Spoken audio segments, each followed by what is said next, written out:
The Pat McAfee Show. There'll be no rules for our guests, for us, for the things we can talk about. Yes, Speaking his mind I've never had a problem expressing my opinions or my thoughts or anything like that. while being relatable. I haven't had that manufactured fake-ass celebrity that a lot of people have whenever they go on those big networks. I've had a chance to really build my crew, build my following, build my audience. And ridiculous. What am I supposed to do? So I'm supposed to look at something that I can definitely afford and say, nah. Is that what I'm supposed to do? The Pat McAfee Show starts in 3, 2, 1. Hello, beautiful people. It is officially Hard Knocks is going to be a masterpiece this season. Wednesday, August 10th, 2022. This sports show begins now. Here we go, baby. Last night's debut of Hard Knocks with the Detroit Lions for this training camp at 10 p.m. Eastern, which pissed off a lot of people with how late it is running. A lot of people in Detroit saying, I got a job tomorrow morning. That's right. They want me to watch the team that I love in the city that I love, which is a blue-collar city, and they want me to stay up till 10 p.m. to watch this team. They need to move that earlier. I don't know about any of that or the scheduling conflicts that HBO might have with that entire maneuver to make it happen, but if you're watching it at 10 live or you're watching later on HBO Max or anywhere, it is going to be fucking epic this season. Everything we had thought, everything we had hoped. Now, there was no coffee bong or coffee funnel, depending upon where you were from, with MCDC in his office. But to be honest, we haven't seen his office yet. So that could still be on the way. MCDC is electrifying. He gave numerous speeches, one of them in the leading team meeting of training camp. The one where you're going to set the tone for the team. Here's the rules, man. All right, here's the rules. Don't be late. Nope. Don't be overweight. Respect the game and respect the shield or something. There's the rules. All right? Don't be late. Don't be fat. Respect the game. Respect the shield. That's all I need, man. Then he also told a story about how he doesn't care if you have one ass cheek and 3 toes. They will still beat your ass. We'll fight you here. We'll fight you there. We'll fight you in the landfill, man. Man. And then whenever he's going to wrap it up, I think he was talking to the guys. They cut out a little portion of the speech. He was talking to the guys about the end of training camp and then the season. He said, I like the end of the tunnel. That's a freight train, man. Oh, yeah. And all the Metallica fans were losing their minds on Twitter saying, hey, that's about... And then at the end, Hard Knocks brought it all together with that song playing while they're training. There were some moments that made me go, oh, this is a movie. Like, this is how people think training camps are supposed to go. This is exactly what training camp in like fairy tale worlds would be. Bunch of meatheads running around doing 40 fucking up downs before practice. They got to 10. Then they got to 20. What? And every single time, 25 they got to, I'm like, gotta be 25 is the max. They get to 29, they get to 30, they say 10 more. I was just thinking to myself, accidentally fucking around and saying, I'll do them with you guys in unity, and then finding out after 10, oh, we're doing how many? 40. So we went after that guy who wasn't standing up all the way and going down number 50 or whatever. I'd like to rescind all that. I haven't done 40 up downs in one time since probably one pissed off Rich Rodriguez in college.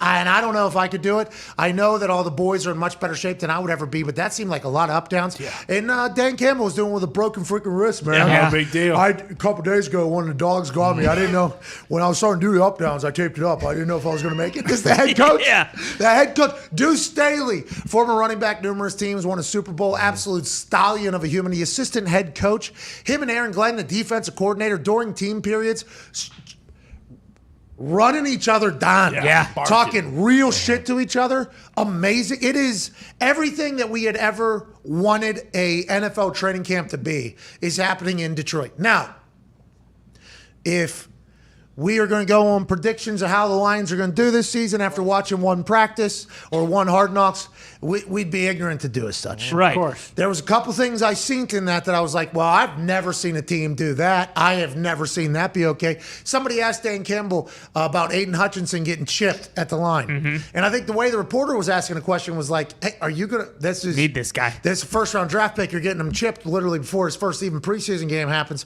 That's a twisting motion. That's a blind side. And Dan Campbell was like, he'll learn, man. He'll learn. They are running that team different than any team I've ever seen. It's a lot of players, obviously, a lot of guys invested. Kelvin Shepard was a teammate of mine, loved by the locker room. I assume he's loved up there. Great fucking player. Brought a hammer. Like he was a guy that absolutely brought a hammer. When they were listing off all the training camps from all the coaches, nuts. they got like 60 or 80 some seasons of training camp experience from playing days as coaches up there. Seems like they all have that trait, the DNA trait that you have to be a coach. Whatever the case, I don't know how the Lions are going to do this season. I have no idea. Yeah. But I do know I fucking love the Detroit Lions. Yeah, big time.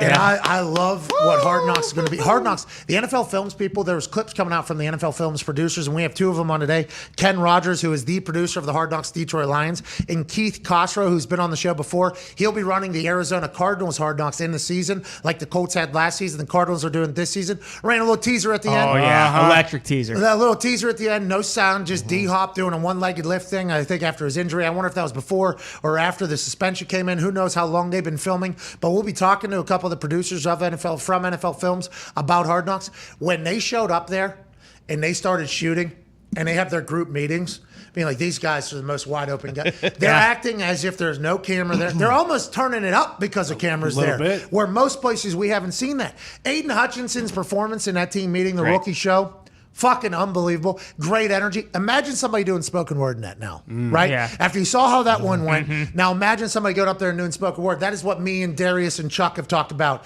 where there was a time where those shows there that Aiden did and the other guy did, that's like it's almost like a last-ditch energy for the team. That's at the end of the night, right before meetings are about to take place. Everybody's tired. Everybody's miserable.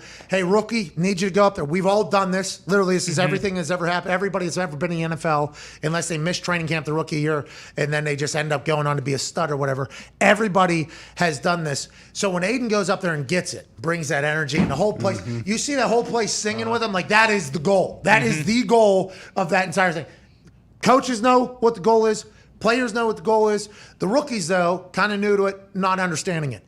So when this one generation of guys started showing up there and doing these spoken words, yikes! Imagine how disappointed everybody in the room was. Yeah. Bold. Just imagine. Chuck Pagano's the head coach. He has to be nice to everybody, because the coach is on everybody's team. And this guy that's doing the spoken word, who was a rookie, didn't make our team. Obviously, we all knew that. Chuck didn't know if that guy was going to make the team, though. Maybe he had Chuck holding on hope to him. As soon as somebody starts going, yeah, when I grew up, all right.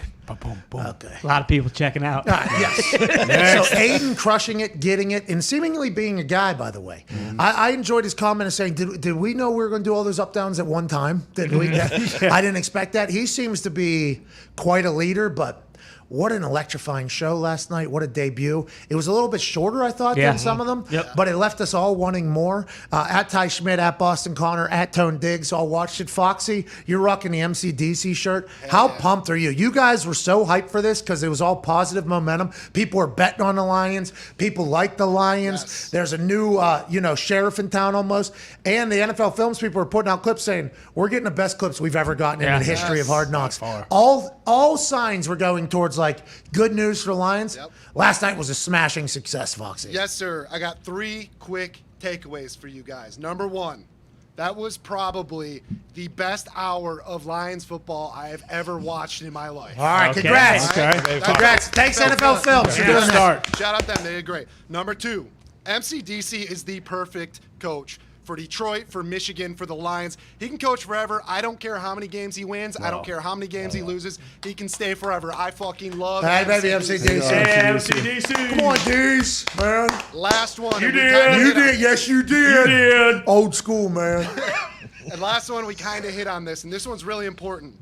For the first time ever, people outside of the state of Michigan, outside of the city of Detroit, are going to be rooting for the Detroit Lions. You literally just said it on the beginning of the show. I said it. A lot of people on the internet said it last night. You are a Lions fan, and that's really cool because Lions are never on primetime. No one gives a fuck about them. Thanksgiving, you guys hold us hostage. Yep, right. Thanksgiving's the only Detroit time. When we need football the most. The only time. So shout out NFL Films. Don't want to do the wanna be political around conversation. Everybody's miserable. Game We're just gonna have starts at football. 12. And Detroit's like, we're gonna be here every week with your every year with your family. We'll play the We're Bears. doing Thanksgiving together. We'll play the Bears. Hey, come on, we're gonna be here. And it's like, all right, thank you, Lions, for doing that. Yep. But now I want to see this team. Absolutely. I want to see Deuce Staley. After the defense gives up a long tud. at the end of a game, I'd like to see him sprint over to AG and say, "You fucking asshole." I love that they were asked immediately about the relationship with each other, and they said, "Oh, I love that man." Yeah. And then they show clips. You motherfucker! Deuce Staley, talking a lot of shit, loud. Offense is doing well. Then defense is going well. Then I think defense continued to do well and continue to do well. And Deuce Staley got quiet. And I think in real lifetime, probably 20, 25 minutes, probably quiet. And then running back caught one. And they had a side angle shot of Deuce sprinting over to Aaron almost like, you thought I forgot? You thought I forgot? It was just like perfect entertainment. It is a movie, what Hard Knocks is this year. Yes. And I love everything about it. The speeches are out of a movie. Yeah. The speeches aren't, what would a football speech sound like? Boom. Better though. Because it's coming from Dan Campbell. So it is, the NFL Films people have got to be fucking pumped up. Now, what will this mean? Well, more people probably buy Lions merch. Sure. So that means the owner of the family will get more money. Yeah. And Sheila Ford. The owning family will get more money, which means they'll pay back Calvin Johnson. Which means the curse will be lifted. It'd be huge. Which means Detroit comes full circle and the Lions start winning games. Aaron Rodgers said on Shine, I believe. It might have been Shine. I'm not sure. I think it was Shine. He said, it's starting to really sync together, him and Jordan Love. Yeah. Because he said, I sat behind Brett for 3 years, started getting a little bit better, a little bit more comfortable, and there's people going, whoa, what does that mean? And Aaron has alluded to it a couple different times. So if you're MCDC, Antoine Randall, Deuce Staley, Mark Brunell, Aaron Glenn, Kelvin Shepard, and the boys up there, you got to think to yourself, we just got to hold on for one more year, man. Aiden Hutchinson, we can't tear an ACL in practice with a blindside chip. You got to learn, man. That's what it's going to be like in a goddamn game, man. It's got to be a great time to be a line right now. And I genuinely believe, with the way the reaction was to that last night, and there will always be those fans and blogs that are pissed off about not having Super Bowls and whatever, this is going to be a season where no matter what happens, I think they got another pass. They won 3 games last year. Everybody's still super pumped about it in Detroit. And Jared Goff's still their quarterback. They're paying him $30 million. Everybody's still super pumped. I think after Hard Knocks, everybody's going to be like, all right, we'll give them at least that. They're building something. That's right. Foxy, you guys feel like it's at least something. Spot on. 1,000%. We have an identity of some sort now. The most Lions thing ever would be to fire this entire coaching staff, even if we had a bad year. Well, because they love the fucking team so much. It would be the most Lions thing ever. I have never seen a practice go the way that those practices gone last do you night. mean? In what way? What's that about? It was just day 4. Day 4, you got tackling through the ground. Oh, yeah. Hell yeah. Which, by the way, MCDC gave a great speech. He said, all I think about is you guys, man. Do this for you, man. Literally, all I think about is you guys. It was awesome. And he started getting emotional. And Chuck said, how many times are they going to cry in this? I think it was 4. Yeah. I think it was 4. Yeah. I think it was 4 cries. Always crying. First week. By the way, they're emotional. They're bought in. They're loves invested. football. Game. Which the Lions got to love. Yes. Lions got to fucking love. I think their fans got to absolutely love. 1,000%. But like Jamal's speech. Sure. Everybody, the internet loved it. It was awesome. That's a very good thing. Just like Chuck said yesterday, he's talking to 60 guys that aren't going to be on the team there. Yeah. You know what I mean? So that speech, I understand, but maybe, and I like that he's invested all in. Jamal is, I feel like he feels like he is almost a stalwart of that organization now with MCDC, because MCDC and him had a conversation in the middle of the show. I'm never worried about Don't you. worry about you. I know you're ready to go. Every day, man. Yeah, they love each other. Oh, yeah. So Jamal is going to be, and he led the team out. I think he was taking photos at one point at the practice. So I think he is like one of the guys right up there. He is the guy. There's a lot of young guys, so Jamal's kind of a vet, and so he's the leader of the team at that point. But in the city, too, he's viewed as, I think, like one of the 100%. faces of the Fans Lions. Does it matter that he's Love not him. the starter? Well, that's a fascinating thing. I was a punter, and I had pretty good. Starting punter. Yeah. Swift is Well, there. still punter. Yeah. We need a first down late in the game. Guess what? They ain't sending me out there. You don't want to fuck with Swift. That's exactly. Not true. Yeah, he will kill you. Allegedly. Self-defense. By the way, he said that as a joke, maybe, but actually said it as there was that rumor floating around for a good 2-3 days. That just disappeared. Is that going to get addressed in Hard Knocks? I hope so. I think he was only on for a little bit last night, but like you mentioned too, like it's fun, and it was awesome, and like as a Packers fan, you don't really care about the Lions because for so long it's just like they're not going to win. They just haven't. I hope they do, but you're right. Like that speech, like are people still invested in that if they're 1-8, like 4 months from now? So it is interesting because this happens every year with Hard Knocks. It does, and granted, this Not every year. It does. While we were watching the Colts, we were all Yeah, that was in season. I'm saying who was last year? the Dallas. the Cowboys, the training camp ones. The Falcons were on it a couple years ago, and they were terrible after it. Like, they're the only team you're seeing, and you're seeing them so intimately that it's like you get swept up in everything, and it's so well produced that it's like, you know what? Why not the Lions? Yeah. Why maybe, not? Maybe it could be them. Why this not year. Why don't the Lions just sneak into the playoffs in an NFC that's pretty top heavy? Yeah, but I guess what I'm saying is that's not going to happen. So we should enjoy these 5 weeks while we can. Yeah, that's real though, and like I think everybody's rooting for them. Like I think we all want them to do well, and it's clear like they're going to do better. But 5-12 is still probably a realistic record. That was some of the most emotional shit I've ever seen, and I was not around. Like, what are you laughing about, Foxy? Seriously, Foxy. Fox. I'm trying to have a moment. This is here. your team, dude. Why are you trying to make me start to laugh about this moment and not take it serious when I was actually thinking about taking it I serious? need for a to take second? this Take serious. it serious, I do, because I appreciate the fact that they're emotionally invested. Yeah. It takes a lot to be emotionally invested, because it doesn't mean that you're just emotionally invested in training camp. Your off season, you're emotionally invested. Your workouts when everybody's around. Like, it seems like the guys over there are emotionally invested, which I appreciate a lot. Big time. They're giving 95-second speeches after practice, though. I mean, that every single one. I've never seen it before. So they better hope they win every game. Because if they start losing games, I think there's going to be guys that are like, shut up. Yeah. Break it down. Now, not that Jamal would ever be talked to like that. No. But I'm just saying, I've seen plenty of leader go in there and attempt to, change the world. Rile the boys in up. the middle of that thing. And I've seen them be viewed very differently forever by everybody else in the locker room. So and by the way, I'm a pretty observant person, and I'm looking from the outside in. I've never gone to the middle of a thing and said, you know what, fucking me, I need to. Hey, bring it in. What's up? I have never done. I think Chuck asked me one time to break it down, and then immediately afterwards said, well, never gonna have you do that again, because who knows what came out of my mouth at that point. Feels like it was probably pretty positive, but also picking apart all the bullshit that was happening, and I never got to do it, but like. The speeches and Jamal doing, they're all in there. And it's like, just like we asked last year when he was gnawing kneecaps and everything, how long does that last? Feels like he's still got the boys, though. Oh, yeah. They won 3 games last year, tied 1, and then obviously lost 13. Seems like they're still all very invested, because there's a lot of moments where some players, just like we were talking last year where guys were doing sprints in full pads after practice at the Giants thing, there's a lot of moments there where I looked at the back of the team meeting room and was wondering what was being said. Seems like everybody's invested as fuck in the team. Like, let's go. Maybe they do win some games. And I think to your point, that is why it is kind of like hey, keep him here forever, because the same thing was happening with Patricia, but there were all the stuff coming out that like the players hated him. He didn't have a good relationship with a bunch of guys. Like, if you take anything away from it, it's like these guys do love playing for him, and it's not that he's not going out there and busting. Like, he's given everything he has to try to turn this around. It just, I mean, they're in a tough spot. Because Gotta win. Yeah, you have to. You Gotta have win. to. You don't win, you get fired. But if you lose, you also potentially lose the locker room and lose the building and lose everybody. Seemed like everybody was all in. They love him. Did you see the Lions employees who were sitting behind fucking MCDC doing the up downs? Just act like it was normal. Yeah. Like this is, that's what we do. Let's go, Dan. Our fucking head coach broke his wrist from a dog injury a couple days ago. Fucking dog. He's doing 40 up downs. Even he, I think, at a couple points afterwards, he was a little tired.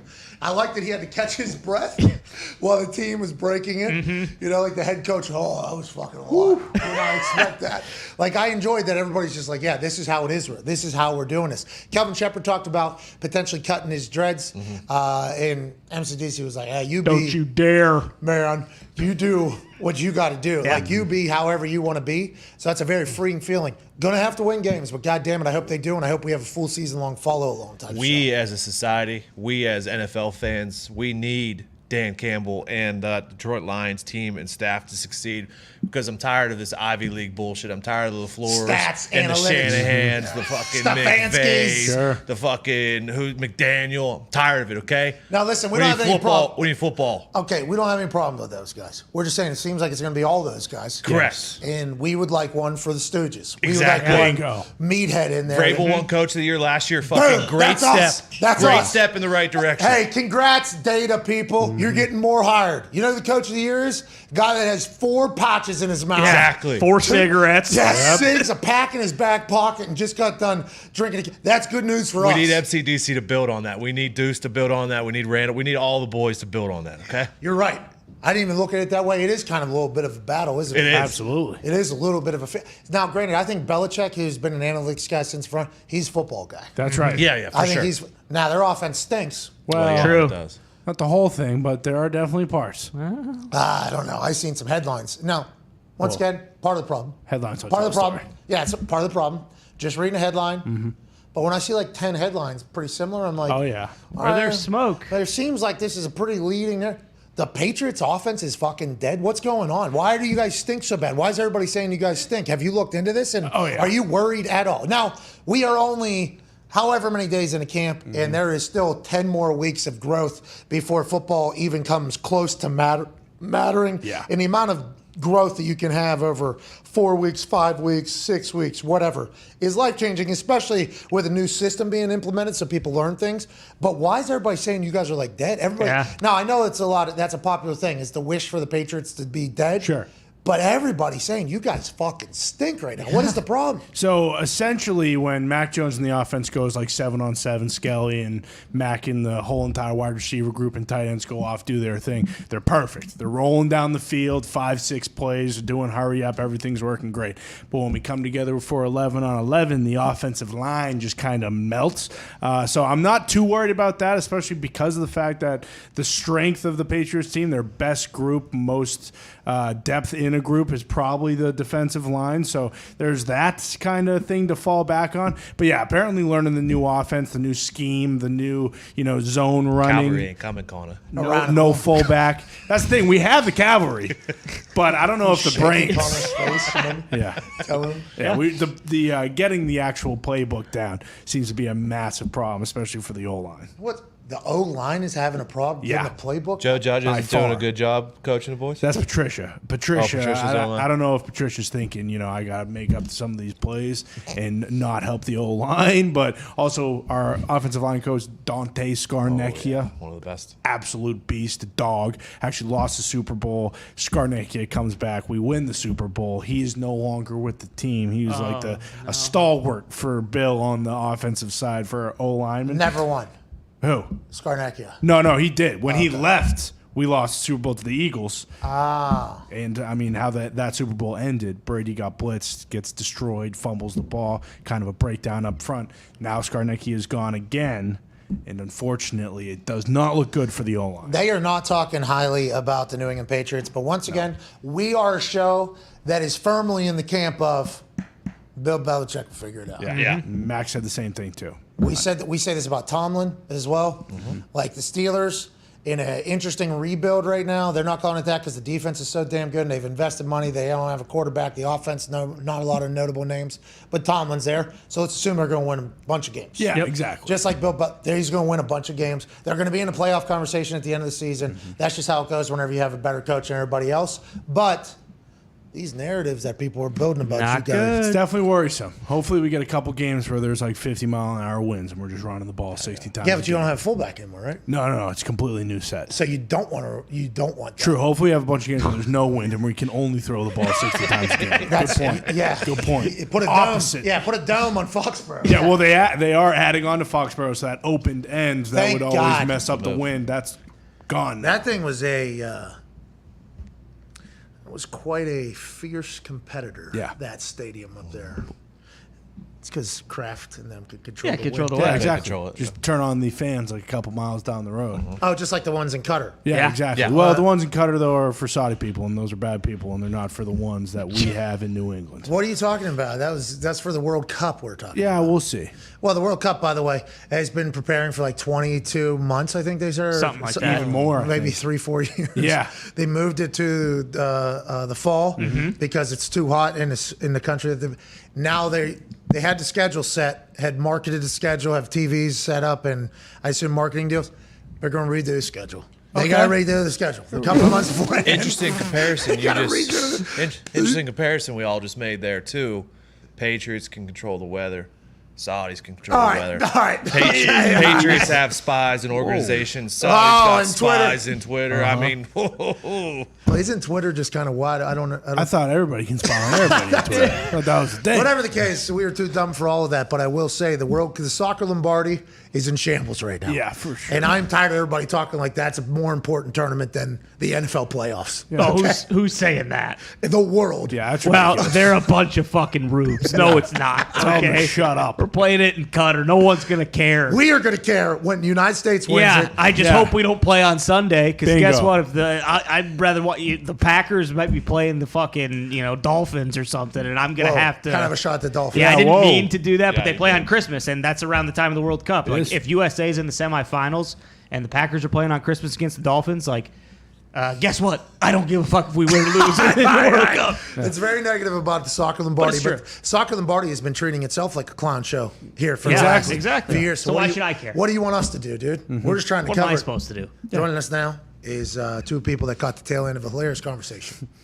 Supposed to be on a little bit ago, but we had to crop them because two people are joining us. Two incredibly talented people are joining us from NFL Films, and Zito had to, make the magic in the back, and we appreciate that, Zito. Joining us now is a man who is directly responsible for how great of a show we saw last night Thank on you. Hard Knocks, and a man who will be directly responsible for how the Arizona Cardinals in-season Hard Knocks goes, which we saw a teaser for at the end of the show, where D-Hop was doing a little physical therapy, it appeared. Yeah. Ladies and gentlemen, Ken Rogers and Keith Koshway.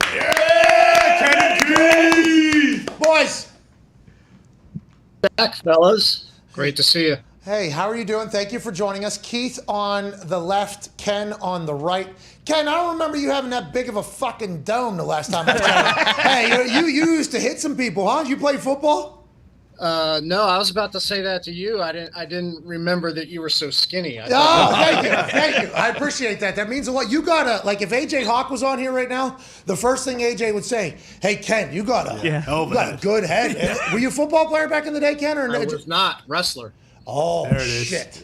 So, that'll work. same difference. Hey, Keith, he would get us, Keith, if he had to. You know what I mean? Wrestlers have the never-ending cardio that they acquired through miserable practices in high school when everybody else was just living their lives. Yeah. Not eating. And the wrestlers were jogging down the side of the streets.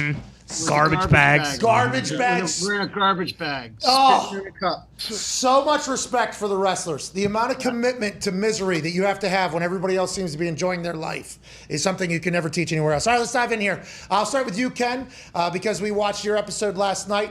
Whenever you got there and you first put microphones on and PTZs in the building and you saw that the coaches and the players were just acting the most normal probably out of any of the Hard Knocks episodes of the past, how excited were you and how hard was it to piece together the 48 minutes that you put last night? Because I assume there is so much more that you could put out there, Ken. There is. I don't know about if they acted normal. They acted themselves. Whether or not that's normal, I got you. Yeah. It's in the eye of the beholder. We knew right away just because they had no filter, and you can tell when a team is concentrating on what's happening on the field rather than, oh, let's make sure that our image is correct. This team is just 100% concentrating on the field, and Dan Campbell has them locked in from the very start. You see the opening speech. I mean, that's the opening speech at camp, and we purposely started it not with his speech, but him walking in the room, because the way he walks all of a sudden just set the tone, and we were like, I want to see that guy walk. So we just got from the very beginning a true sense of who they were, and they continue to be that way. I know today, after the show aired, they're still acting like themselves. And when you have great characters who aren't afraid of who they are and are true to themselves, that makes Hard Knocks the best. Hell yeah. Last night was a great episode. I think you guys should be pumped. And speaking of being pumped, Keith, how long have you been with NFL Films, Keith, Pittsburgh guy? 25 years. I liked the fact that you were humble though about the. By the way, you were humble about Hard Knocks. I was texting with Keith. I'm like, you guys got to be very pumped about all the conversation and chatter around this Hard Knocks. And you're like, yeah, we're just literally just trying to put out the best show. Is that the mindset? And whenever the teaser of the Arizona Cardinals in season Hard Knocks coming at the end there, like what a chef's kiss there. How much of the team effort in there, and how much was the team celebrating after the successful launch of last night's Hard Knocks, Keith? Let me say this. So I had nothing to do with what went on the air last night. That baby Ken.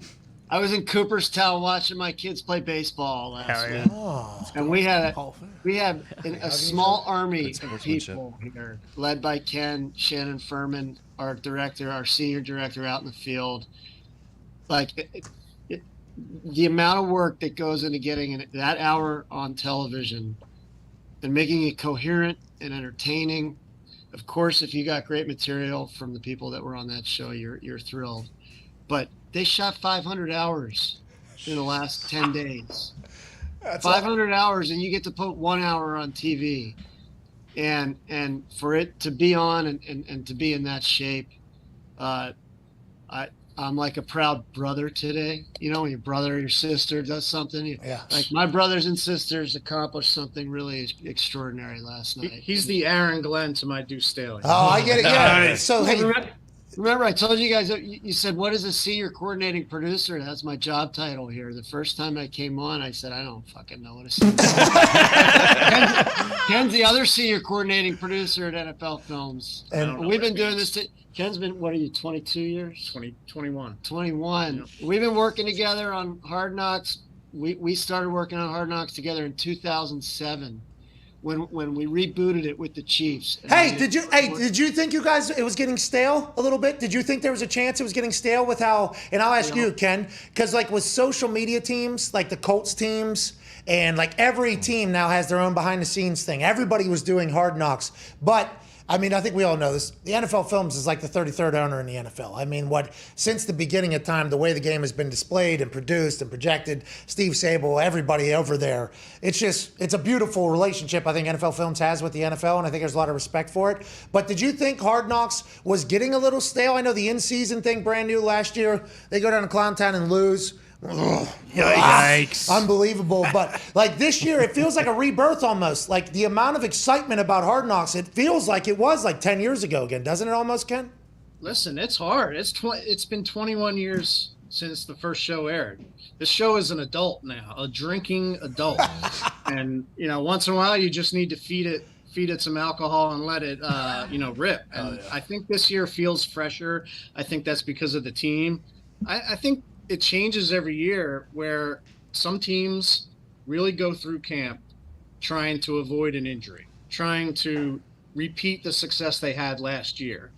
And the Lions can't do that. The Lions are all in, and so you sense stakes that may have not existed in previous years. 2 years ago, we had the Rams, who are now Super Bowl champions. The Cowboys last year were expected to win the division. You sort of approach camp a little bit differently. A team like the Lions, there's no resting on anything from last season. They're desperate. There's a lot of stakes. There's jobs at stake. So when you have that, the freshness level goes up, and it feels a little more impactful. And I think sometimes we want teams that are great and going to repeat a good season. Sometimes the teams that are struggling provide the most drama. Well, and how about number 1 overall pick, number 2, I guess, overall, having a fucking performance of a lifetime in the rookie show there. It was being talked about on the internet as like greatest rookie show performance of all time. I'm like, I've seen some that are great. I've seen some that are terrible, and I've seen some that are great. When you guys cut to that wide shot of everybody standing at the end of it, like I got goosebumps. I was like, that's a fucking moment right there. You like, as those things are coming together through the camera, are you watching in a truck? Is it all, does it just get documented and then you have to go through all of it? How does it go? And when we see MCDC take a beer bong or a beer funnel and dump a pot of coffee into it and take it, tell you what, man, goosh, he does that. Are you watching that live and going like, save that, save that, let's put that out? How does it come together? Listen, man. man. It's impossible. You just try to keep up. It's like a funnel itself of material. Yes. So that gets back to us at NFL Films maybe 2 hours after it's all shot, all of the angles, and you're looking at all the angles and you're saying, in our roles, we're just saying, okay, that's in the show. Yes. We have 2 minutes of our show done. When you hear a speech like Dan Campbell's, or you hear Jamal's speech, or you hear Deuce and Aaron going against each other, that's easy. We see that stuff and we say, okay, that's in the show. Then it's crafting the rest of the show around that and making sure, I mean, it's like a soap opera. You go to one character, then you go to another character, then you come back to the first character, and the pacing and everything that you have to do is hard enough to do on any show, but we're doing it in real time. So on Friday, when we're editing what happened on Wednesday and Thursday, the Friday footage is coming in and screwing up all our plans. Something else happened. And you just try to keep your head above water. We don't sleep when we work on Hard Knocks. You know, we appreciate your Red service. Bulls are our best friend, and just continue to grind. And at the end of it, we collapse. It's just like training camp, really. It's our training camp. Quick story that I'll never forget. The moment Ken walked in my office, the summer of 2010, and said, all right, we got something you need to see. It was like a Saturday night. We're putting the show together, and I used to be the guy that puts the show together, which took like 12 years off my life. That's why every year you do that, it takes 2 years off your life. Yeah. And it was the Rex, let's go eat a goddamn snack speech. Oh, The first time I saw that speech, I laughed for like 8 minutes straight, like anybody else who sees it. And so when that happens, and like Ken said, there's about 5 moments in last night's episode that are what we like to call tent poles. You know that you're going to build the episode around those moments. And it's a question of, how are we getting to that Jamal speech? Where are we going from that Jamal speech? Where does the Aaron, Glenn, Deuce Staley moment go in the episode? The constructing it is a really intricate, fascinating process that has to be done at Mach 3. Yeah. Because you got 2 days and then it's got to air. You can't put all the great stuff right together and then have all of the bad stuff in the back half of the show. Well, it would help out the people that won't go to bed. Yeah. Hey, I was tweeted by a lot of people. No bad stuff last night. Hey, I was tweeted by a lot of people last night, and I assume you guys see it as well. The 10 p.m., that's just locked in on a Tuesday, because there's a lot of people in Detroit like, I got to work tomorrow. What the hell? You want me to fucking stay up till 10? Like, I assume HBO has scheduling issues with it all, and it's locked in at that time frame. But have you ever thought about moving it? Has that ever been talked about with HBO? We just talked about it this morning. Okay. All right. So everybody's on the same page. All right, you don't need to say anything. Get your guys in trouble then. Let's just move on here. Keith, at the end of last night's episode, by the way, Ken, a D's nuts joke to wrap that whole thing up was maybe you know what I mean? Sure. That was just a bouquet to my high school friends to say, I know you're watching. Yes. This is for you. Yeah, well, just like Dan Campbell said, that's old school, man. Mm-hmm. Yes, You did. Yes, You did. That was just, it was awesome. It was a perfect way to wrap that entire thing up. But then the DeAndre Hopkins clip comes. Are you guys already shooting for the Cardinals in season? Has that already taken place? And when does that begin? So we are not shooting a lot at this point. We're installing the robotic cameras this week and next week. But we knew the biggest issue with the Colts show last year, we were really happy with it, was that not enough people knew it existed. Yes. There was a whole other Hard Knocks. And so we've been talking with HBO for months about, priority one here is to make sure the world knows there is another Hard Knocks with a different team that will be starting in November. So we planned this out and we went out. Steve Trout, the director for that show, went out last week and shot a day out there. And we knew we wanted to connect something at the end of the credits of this show to say, right now, we get no bigger audience for anything than the first episode of Training Camp Hard Knocks. We need to have a moment at the end of this episode. It'll be like our Marvel thing, the credit scene in the Marvel. Yeah, smart. That's up the next movie. And it was like, and maybe this was dumb, I don't know. But we don't want to get in the way, and we don't want to step on what the Lions show is, and you couldn't possibly because the Lions show is spectacular. D's nuts, Joe. But yeah, but like, so let's just do like a silent one-shot scene, and with somebody that's instantly recognizable, and put the promo up, put the title up, and when it's going to air. And so that was the thinking. Just there they are, the Cardinals quietly in the background doing their thing, and we'll start shooting with them full on week 1. I just thought of Keith. I don't want to step on your promo here because it is great, and I think you guys are brilliant. Don't you think you guys show Kyler Murray watching film right there? The place goes crazy. You know what I mean? I was just thinking about it. So we shot a few last week. We didn't shoot it with Kyler, but I think there's definitely an opportunity to showcase how big of a film nerd he is. Yes. You know what I mean? Mm-hmm. To showcase. Well, you can watch Pat. As a player, you can use an Xbox remote. Yes. To watch game tape, right? Yes. And like hit rewind and pause and all that. Yes. Yeah. So we could do one of these where you start tight on an Xbox remote, cut to Kyler looking like he's playing a video game intensely, close up, and then cut to wide shot and he's watching tape. Yes.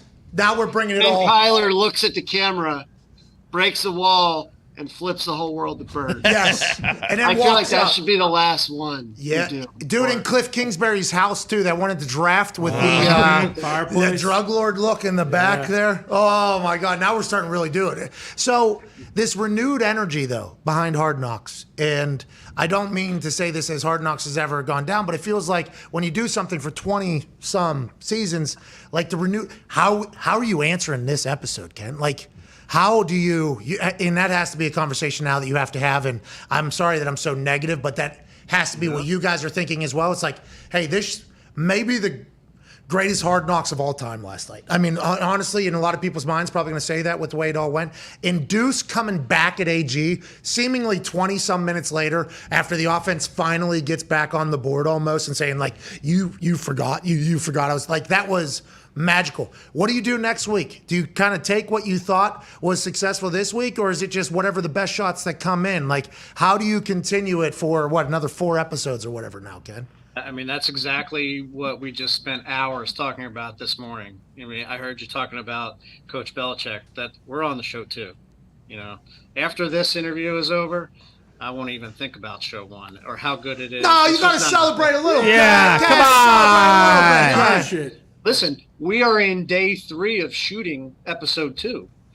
So there is no rest. There's no time to celebrate. I have to make sure that everyone is committed to the next show. And, you know, that's about my only job these days is just, you motivating the young people. This lunatic works since 2007. His routine is he works like 49 straight days without a day off. Dog. On Hard Knocks. Dog. And when it's all over, he just like goes to the Jersey Shore and stares at the ocean for a week. Oh, yeah. While all the Red Bull seeps out of his pool. When I was younger, I would go to Key West and drink all week. That would just blow everything away, and I would forget about it. Now I just need open air. Yeah, I understand. And also, traveling's terrible right now. So I mean, but the other thing he mentioned that I think is really important, because we're old farts now, and we've been doing this too long and stale and terrible at it, is that 4 of the 5 directors. Just bury yourself. Yeah, just bury yourself there and then go into it. Yeah. Sounds like a happy existence. Yeah. Sounds fun. You don't know the self-loathing that goes on. This is our lives. It's terrible. 4 of the 5 directors that are out there right now. Shannon has been there. She's the leader. She's been here since, I think, 2003. And we've got Kelly, Michelle, Cortland, and Pat. None of them were here at NFL Films. Half of them were probably in junior high school when Ken and I started working on Hard Knocks in 2007. And the renewal really comes from the people who are leading the project now. And back here, we have Emily Leitner, a brilliant producer, and her fiance, Jeff Cameron, brilliant storyteller and producer, and they run it back here. So the renewal comes from the people who got here and grew up watching Hard Knocks and now have a chance to got it. It's like it's such a cool thing that this does, for a show to be going on this long, 20 years. They grew up watching. It's different with the players as well. If we came in 09 and you were a rookie, people would have been like, "Oh, Hard Knocks, what the hell is that? We don't want to do that." These kids come in now. I say kids because they are to me. These rookies are coming in and they say things on camera like, "Yeah, I didn't watch the Baltimore Ravens first season because I was 1 year old, but I remember when I was 9 and Rex Ryan was on the show," and you just realize this is just part of their culture. Yes. It's part of our culture here, and the NFL players, it's not a big deal now. I mean, they've seen Hard Knocks every year. It's not a big thing. Yeah, I remember back, what was it, Cincinnati? Was it Joey Porter? No. Kissed a baby? No. Well, there was Chad. Chad was the first Cincinnati. No, and but then somebody used to look at the cameras and say, "I fucking hate James Harrison." That was James Harrison. in 2013, our second Bengals run. And James Harrison would just flip off all the robotic cameras whenever he saw them. And so we decided to lean into it. Yeah, we're like, all right, if that's your character, which it is, that's his character. Well, Debo has feelings to it. Yeah. We talked to Debo is a badass, but the whole thought of like this younger generation getting it, I think is a big deal, because it's kind of, that spans entrepreneurial, business wise, because there's guys now on the show where they understand, like Jamal Williams is doing an interview on Good Morning Football. I think he has a PR person that's using it. It's like the younger class of humans gets kind of how you can utilize platforms to either, do philanthropic things, do business things, exposure things, whatever the case is. And I think it's only good news for you guys as you go forward. Can't wait. We're not distracted by it. You Yeah. would think, the old school coaches and players like Harrison would be like, well, I'm going to concentrate. I think the new generation realizes that a balanced approach to it and, might be a healthier approach to it. And a lot of them have grown up that way. They've always had these other ancillary things like social media to pay attention to. It's not a big deal for them. A couple of the boys have some questions for you guys. Is that okay? Heck yeah. Go ahead, Ty. Ken, I guess this is more so for you since you did the Lions one, but Keith, if you've had something like this, you can definitely weigh in. Obviously, a big part of Hard Knocks is you guys like kind of developing some of these other guys and developing storylines. But how difficult it's kind of like, I think of it almost like Ocean's 11.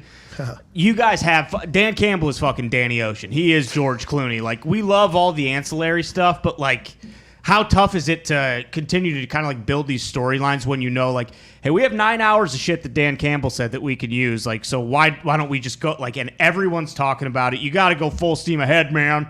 We need at least like 55 minutes of just Dan Campbell. And Jerry last year, Jim Irsay. Right. Like, how is it not hard just to get locked in? Because that could become the Deuce in MCDC show. Yeah, for sure. Like that, and everybody would watch. But I feel like you almost, and I don't want to step on Ty's question too much, but we were talking about this earlier. Do you feel like you have to do the team justice as well in this entire thing? Like, is that a part of it all, or is it just kind of the story justice? I mean, I feel like the problem is that there isn't just one story of camp. All of these guys have an interesting story, and we just try to pick the most interesting story. Come on, and we, maybe not. Maybe joking? not. We're joking. We're joking. Ken, we're assholes. We are joking. Everybody's living a dream here. All right. It really is. It's difficult because we could just do an hour of Dan Campbell. Oh yeah. And we could Consider not show Dan Campbell again. And that would be a different grave people mistake. would yell at us. There's people last night that were like, enough with Dan Campbell. No. And there's people that love Dan Campbell. And no matter what we do, it's just like being a player. You just ignore the noise. And Thank you. Here's the thing. Can ignore that noise. Yeah, who said that? I want names. Listen, those people need not be heard from anybody. Those are the types of things that make you think like that person has a platform to say that opinion. Yeah. That person should not be allowed to have that platform. Kick them off. Like that should not. Like those are the types of things that we just can't We're take. just fans, though. That's the thing. That's how we approach it. That's the answer. Is we love the show. We love the NFL. We love the teams. We love players. That's how we were brought up by Steve Sable. So we trust our instincts, and we go, that guy, that scene, put it in. It's great, and we don't really stress about it too much. It's all instinctual. A lot of wrecks back in the day, right? I assume that's what you were thinking there, Keith, because the ancillary player that you just mentioned in training camp who was 9 years old when Rex Ryan was on it, I'm sure you hear that a lot. That moment about, let's go get a goddamn snack or whatever, like that is, I mean, everybody knows it. A lot of wrecks then, right? How do you balance that without like wearing people out? I assume you have to think about that. To that point, when the Rex show happened, is when the show, that Jets season, the Ravens season was great, and it was a groundbreaking thing that everybody Shout out. loved.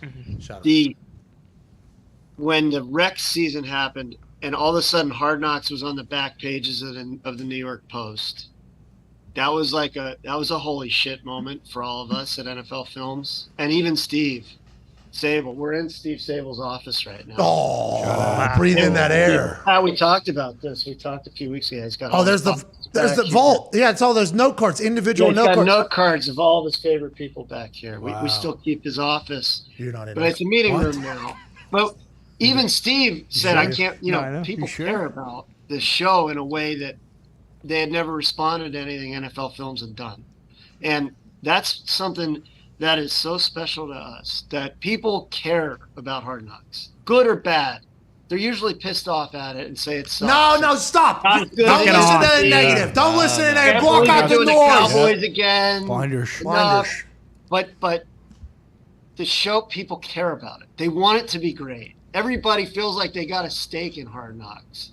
And it's a blast for us to engage, to read, to see the way people are reacting to it. And we're not making a show reactively, but we are aware of the way it's being talked about each season.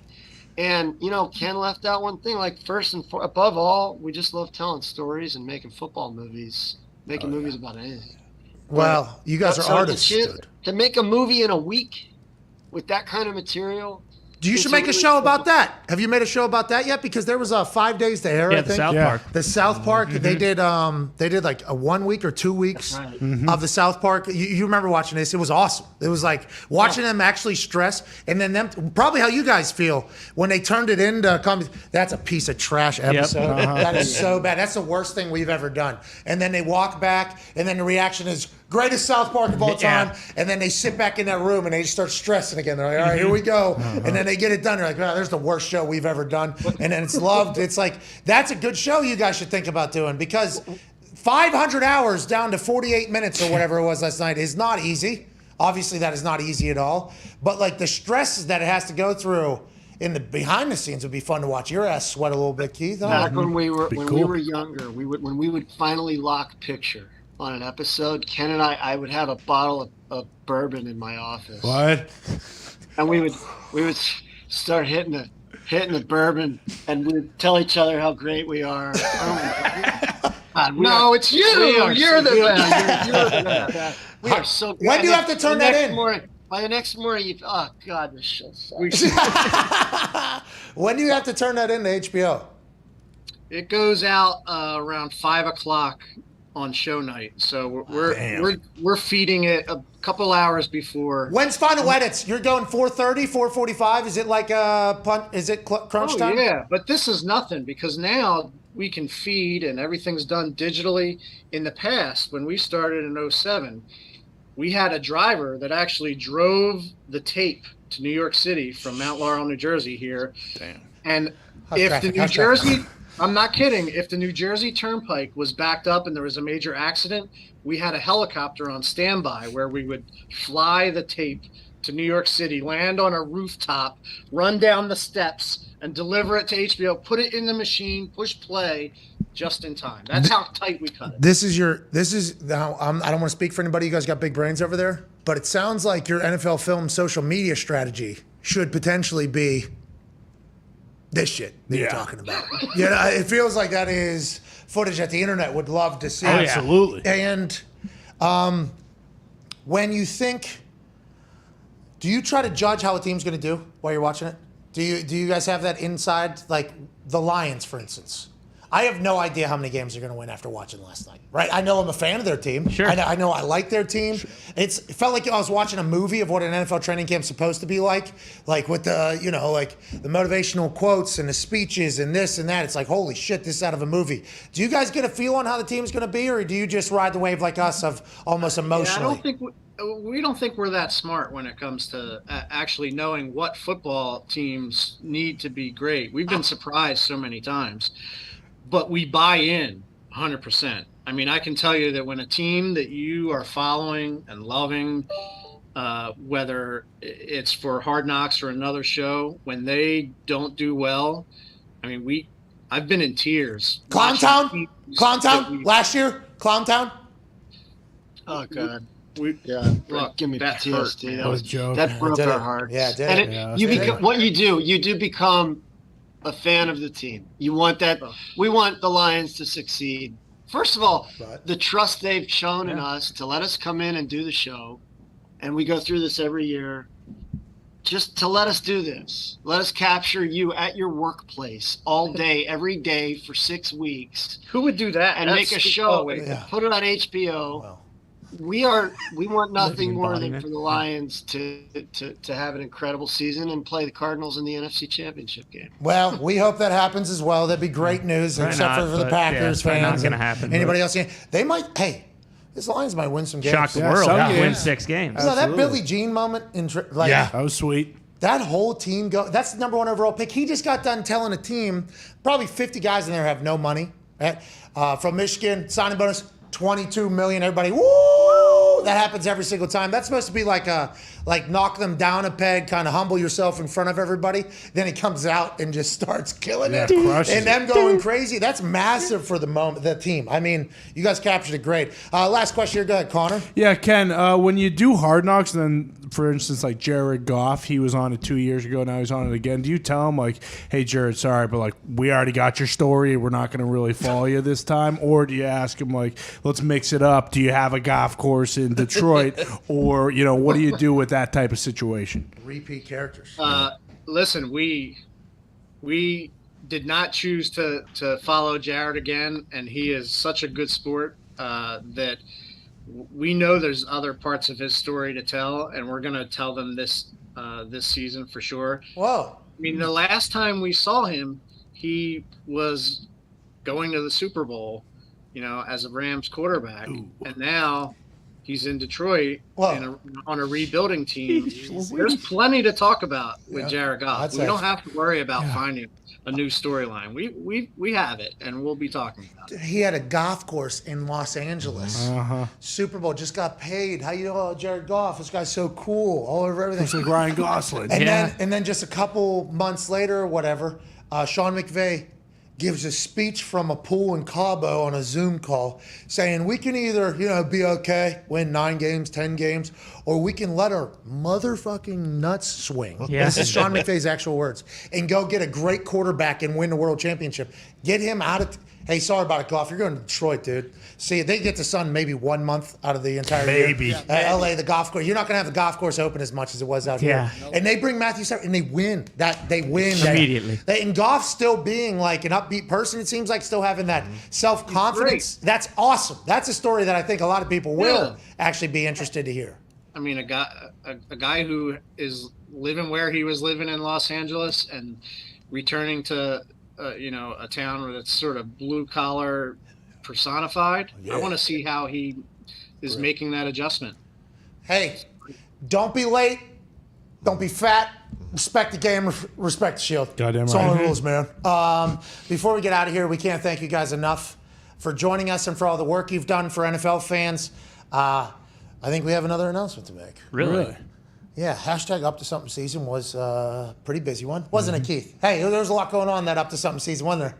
We met at the Super Bowl, just like we said we were going to do. That's right. We have a sit down. We have a chat at the Super Bowl. We go into the NFL house. We've never been in there. Me and Foxy walk in there. We're not even allowed in. Okay, first of all, there's an entire line. Keith has to come get us. We walk through. It's one of the most nice things I've ever been a part of. A lot of handshaking. Saw Greg Olson housing a couple whiskeys. I mean, it would look like it was a great time in there. Chat with the entire NFL Films team. Kind of laid the groundwork. Do you guys hate me or not? I think that was what that was. Well, no. Ken shaking his head, yes. I mean, that is, Ken, that was what it was. I think we were wondering if you hated us. No, ever, never. So Love you guys. it was a great meeting, great conversation. One thing led to another. Continued conversations, continued negotiations, and this upcoming season, with our partnership with the incredible folks at NFL Films, we will have NFL footage rights for the show every single day. Wow. Excuse me? Yep. We will also be creating probably an Emmy-winning, mic'd up type thing alongside NFL Films. And I don't think this has ever happened before. I don't know if this is, I think this is one of the first times that something like what we run has teamed up with NFL Films in the NFL. I want to tell you, we can't thank you enough. I'm very appreciative. You're going to make our show better. And hopefully we make NFL Films a little bit better as well. We are very lucky and pumped to be a part of it, Keith. We are so excited about this, Pat. We love McAfee. I came out and met all you guys in that studio one morning, seeing you guys work, seeing how committed you are. It reminded me of the way we are back here, and what you guys have all built together is really special.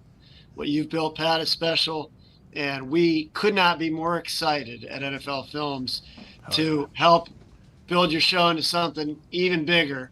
We're going to produce a weekly feature every week all season with you about the brilliance of our players in the NFL, the genius, the big brains who make it happen every Sunday. We're going to use our best footage. Pat's going to pick the moments to spotlight. Hell yeah. He's going to voice them. Pat McAfee will be the voice of God. Come on. In NFL Films features the new Facenda with a little bit of Pittsburgh yeast. Yeah. Yings went down in a film and found out that in a cover 2 defense against this particular. No, it is an honor. We are very appreciative. We are very thankful.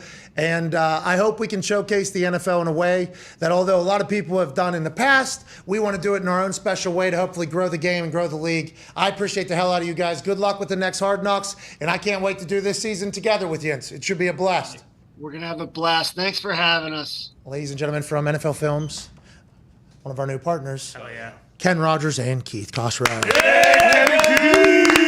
Welcome back. Hour 2 here on Sirius XM, Channel 82, Mad Dog Sports Radio, powered right through the heart out. We apologize for that. It was a massive conversation with the NFL Films folks, Ken Rogers, Keith Cosrell, and I've gotten a chance to meet the entire team. A lot of brainstorming sessions, a lot of Zoom calls, a lot of meetings, a lot of chit-chatting, a lot of business had to be handled. But we're getting NFL rights this upcoming season, and hopefully we do it, some justice. And I'm excited for us to have the same, same things that other shows. Even the playing field. Yeah, I think so. And, we watch a lot of shows that have rights to plays, and they yell at each other the entire time. And there's a lot of if we had rights to plays, what would we do? How would we respect the league a little bit? Sure. How do we showcase the game, but do it in our own way, not some fucking corny bullshit? No, Right. exactly. So that's basically what a lot of the meetings have been, and the NFL Films people have been fantastic, and that starts this season, and it'll go year-round.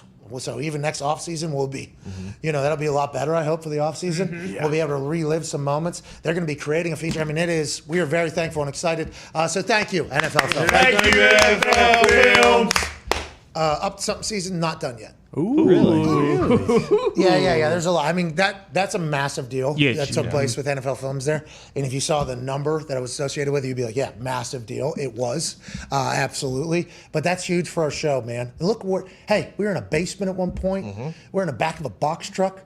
Now we got a deal where we've partnered with the fucking NFL at this point. Let's go, Tayson. I mean, there was a point a couple years ago when we were doing these shows where we didn't even know if we were going to be able to get by with using a Getty image of a guy from a game on Sunday, and now we can show highlights. It's fucking insane. It's Not awesome. just highlights, by the way. We can break apart any play we would like. We have access to whatever. That mic'd up segment that I'll be voicing over that we kind of have shaped together, talking about just how smart players are. I understand that there's a lot of incredibly smart coaches, and that'll be a part of it as well. But players just making quick adjustments and changes whenever they see a coverage, like the Patrick Mahomes, Travis Kelce scene, where Travis Kelce goes, hey, next time they show this, I'm running this instead of this. And they're the only two that know about it. They talked about that in the first quarter. Then when it matters, biggest play of the game, they actually do it in a spot. That is what I would like to highlight more of, because I'm not sure that's the only time that has happened. Cooper Kupp, Matthew Stafford against the Tampa Bay Buccaneers, zone zero blitz, whatever the hell they hit that thing. Like those moments, I would like to showcase just how much work goes in. That's why the Kyler Murray addendum on film was so funny to me, because literally every person I know that is successful in the NFL is obsessed with like learning as much as they can about the defense and playing the chess game. So that's what we're going to try to spotlight. That's what we're going to try to showcase, and hopefully it works. And hopefully the NFL Films and the NFL as a whole, who had to sign off on this, says, yeah, let's run it back another season and let's continue to grow this thing. At Boston Connor's here. At Tone Diggs is here. Joining us now is a man that will be able to dive into the vault at NFL Films and pull up some of his highlights. Ooh. Hell yeah. If we would like to at any moment. He's a college football national champion, Super Bowl champion, Ryder Cup champion, COVID survivor. Ladies and gentlemen, AJ. Hi. Hey! We did it, AJ. You did it. I tell you what, I saw the last part of that interview. That was awesome, man. I instantly started thinking of games that I'm going to watch differently. Like I want to watch and pick little things out that I can throw to you. I'd love to see you voice over some of that. Well, not only that, but I mean, there's going to be moments where you're going to be talking about somebody who led with their head or said something. We're going to be able to literally pull clips for whatever. And we have a lot of minutes a week. Yeah, from whenever. We have a lot of minutes a week to use. Like that's how they negotiate the deals, how many minutes of muted plays, all 22, like however you want it. That's how the negotiation goes. And to feature on top of it, we can pull back from back in the day. There's NFL clips that we're allowed to pull from. That's it. They're in their own buckets. I'm not sure they ever negotiated directly with a player or a host before. Probably not. But like you should have seen me in the middle of a conversation. They had to be so wildly confused. Because we'd start talking about something. I'm like, well, what if, let's just say, I'm talking to blah, blah, blah, and there's a play from like 1998 that we would like to pull up. How quickly can we, because I'm not sure I'm going to think of that 5 minutes before the interview. Like, is there a way during the show, like if we get going or later, where we can email and get a clip sent over to us? Now, the way they handle their business over there is so...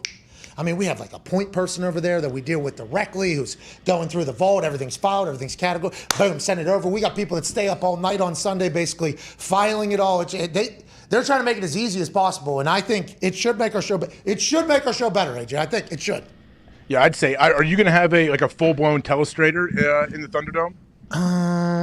That'd be great for the McAfee cast and for this, I would imagine. Yeah, I do believe we have a... Just roll that screen over there. We can use that. I think we have like a 30-foot by 30-foot telestrator, I think. That should be nice. At the new... we need 60 by 60. Well, listen. So that I thought we were potentially getting that, and then when I was... No, I'm joking. Go ahead. So that was that a facetious What's when that? he said you have a telestrator, you went, Yeah, 1,000%. Because I was trying to figure out, it's not we're going to have to utilize, it's like an iPad almost. Mm-hmm. Like what Orslowski does on ESPN. Yes, like that. I wanted the Exos, though. Ooh. Yeah. Oh, yeah, we could get one. We can't, actually. That's become a whole thing. That's become a whole Getting thing. a clicker? Really? Why? Yeah, because, I don't know, whether it's... They said they only deal with NFL teams. Yeah, it's like they would not like give us. Like they would almost. Let's tell somebody at the Colts or somewhere else to send us one. Okay, I mean we should do that. I didn't. Well, I mean, there's plenty of them laying around. I'm sure in these multi-billion-dollar franchises. You should see this. I'm fucking walking out of a negotiation with the NFL for rights to their footage, and then I'm getting on a call with the Exos people who are like, "Nah, sorry, we only deal with people that matter." I'm like. What the fuck? Of course, this is a thing that's happening right now. Everybody, you're going to want that clicker though to be able to run it back nice and slow and have nice smooth transitions. Hate to break it to you, you're going to have to get used to this iPad. The company was like, "Hey, we'll give you the equipment." Actually, not that you're not good enough for equipment. Actually, we will. You want it? We will put it in for you. It's like, all right, well, that's what we're doing. So you're going to have to get good with an iPad too, pal. You're going to have to get good. I got great dexterity in my fingers. Yeah. Okay, sure. Yeah. Yuck. We're going to have to get you one of them cartoon ones. That's right. With like those cell phones that have two buttons. Yeah. We'll call mom, call cops. That's right. It's going to be fast forward, slow down, rewind. We'll get that for you. All right, we'll get that for you. No problem at all. But I'm very pumped, dude. It's awesome. I am very, very excited for it. I'm very thankful for it. I was thinking of me, like Harrison Smith. I love talking about his pre-snap disguise. I'm thinking of that. Like you voice over and some of that and how he baits the QB either throwing himself an interception or he gets a sack because of something Harrison Smith does that you don't even notice on the regular broadcast, things like that. I'm kind of hoping, too, with our mic'd up thing. Now, that's that'll just be film, I think. I think that'll just be film that we'll run. I'm kind of hoping with our mic'd up segment that we're doing with the, the high football IQ is basically what it's being kind of umbrella titled, like, hey, this is what I kind of want to showcase. I'm not sure we got a big name for it yet, actually. That's probably something we got to figure out. Okay, here we go. That's it. But that was kind of the category of it. Like, I want to showcase that there's levels to this shit. Like, when people are playing football in the NFL, this is not like you're a guy in high school who's a good quarterback. Like, hey, this is chess happening. It's like Peyton. Remember, Peyton did a great job. What's the show that ESPN Plus did? Detail. Yeah, because like Daniel Cormier did it with fights. Like that was cool to see Peyton talk through it, and then he would circle different things that was going on. Like all of that was really cool. I want to hear that live though when they're mic'd up, like happening in the moment. Like, hey, like even you. I don't know if you were ever mic'd up, but like even a linebacker saying like, hey, I know all week we were taught like when this happens, this thing, but anytime he's 1 foot off, like we are, like I like that type of stuff. Like the players just being. The little things too, like the tiny little things that you'll never notice, but all of a sudden, like, hey, that had a big impact. Huge, yeah. And then also, I think the reason why I want to do this is because, as you know, a person who's lucky enough to watch former players do their thing, whenever you hear average fan talk like about how players want input on plays and maybe how teams are being run, and everybody's like, you're just a player or whatever. Some of these players have been around football for fucking 40 years. You know, so let's assume their brain's also good and football knowledge also good. I would like to showcase that. I would like to showcase that some of these players that probably want more say in how the offense is run and how the building is run, like there's probably a reason why. Watch these motherfuckers operate in the middle of a game. Like watch what happens in the middle. Like Gronk, there's a guy that I wish. He's retired, obviously. People talk about his football IQ just being like the highest of all time. Why he always gets open, why he doesn't take that whole thing. Like, would have loved to be able to showcase some of that. But we shall see who the next big brains are on the gridiron, AJ Hawk. I think there will be a lot of them. It'll be cool to see, the players in real time if you do have them mic'd up and you can go through something like that. Yeah, I mean, it's endless what you can do with that. Now, with that being said, we are not like picking and choosing who gets mic'd up. NFL Films has a deal with the NFL and the teams, how many players. So we just got to hope that the people that are mic'd up are around a situation where this happens. So there's a lot of like potential and what could happen, what couldn't happen. But they were so professional at NFL Films when they were talking to me. And it really felt like they do watch the show. Like NFL Films, what they get, like whenever they were talking to me, it was very much like, hey, what do you want this to feel like? As opposed to, hey, this is what it's going to be. Like some people you talk to are much worse at their jobs than NFL Films are. Like that is why I'm very, very thankful and excited about it. Yeah, and seeing the smarts and also just like playing against some guys. Like if you were just to do the mic'd up segments of whoever was on defense, like playing Lamar Jackson and what it's like to try and tackle Lamar. Like there's so many different ways to go about it with like the amount of footage and mic'd up segments that they have. It's unbelievable, isn't it? It's unbelievable. Big deal. NFL Films just tweeted out, let's get Dahn to business. Like, that's what I'm saying. Oh, hell yeah. Like, they get it. They get it. You know what I mean? They get it. Roger had to sign off on this. Goodall. Mr. Goodall? Yeah, Mr. Goodall. He did. They had to give, I guess the NFL had to give approval. So I would assume I'm not sure. Thank you to Roger Goodall. Yeah, thank you. Thank you, Goodall. Thank you, Goodall. How about Bob Walton saying that? All right, let's dive into some more stuff happening around the NFL instead of just bragging about getting rights for the first time. This is a big deal, though, I guess. You know, because I said, like, I'd like to be able to speak, though. You know, like, I would like to be able to say, look, who all has rights? As of now, like, who has rights to the NFL right now? So they do the deals with the parent companies. Basically, every person that has rights, or every company that has rights, is a company that has games, like some sort of game package, right? Yeah. But I believe there is some off deals that they have with some networks. So I'm not sure we're the first show that hasn't had games. Maybe no network, I guess is the first thing we could say. But it is the first time, I think, where I'm going to be able to say, like, you know, I don't think they want me to just... Fuck. Yeah, right. Shit. But I'm gonna like that was a big part of the conversation. Like they're like, we think you would just do you. If we were to change you, it wouldn't work. I'm like, agreed.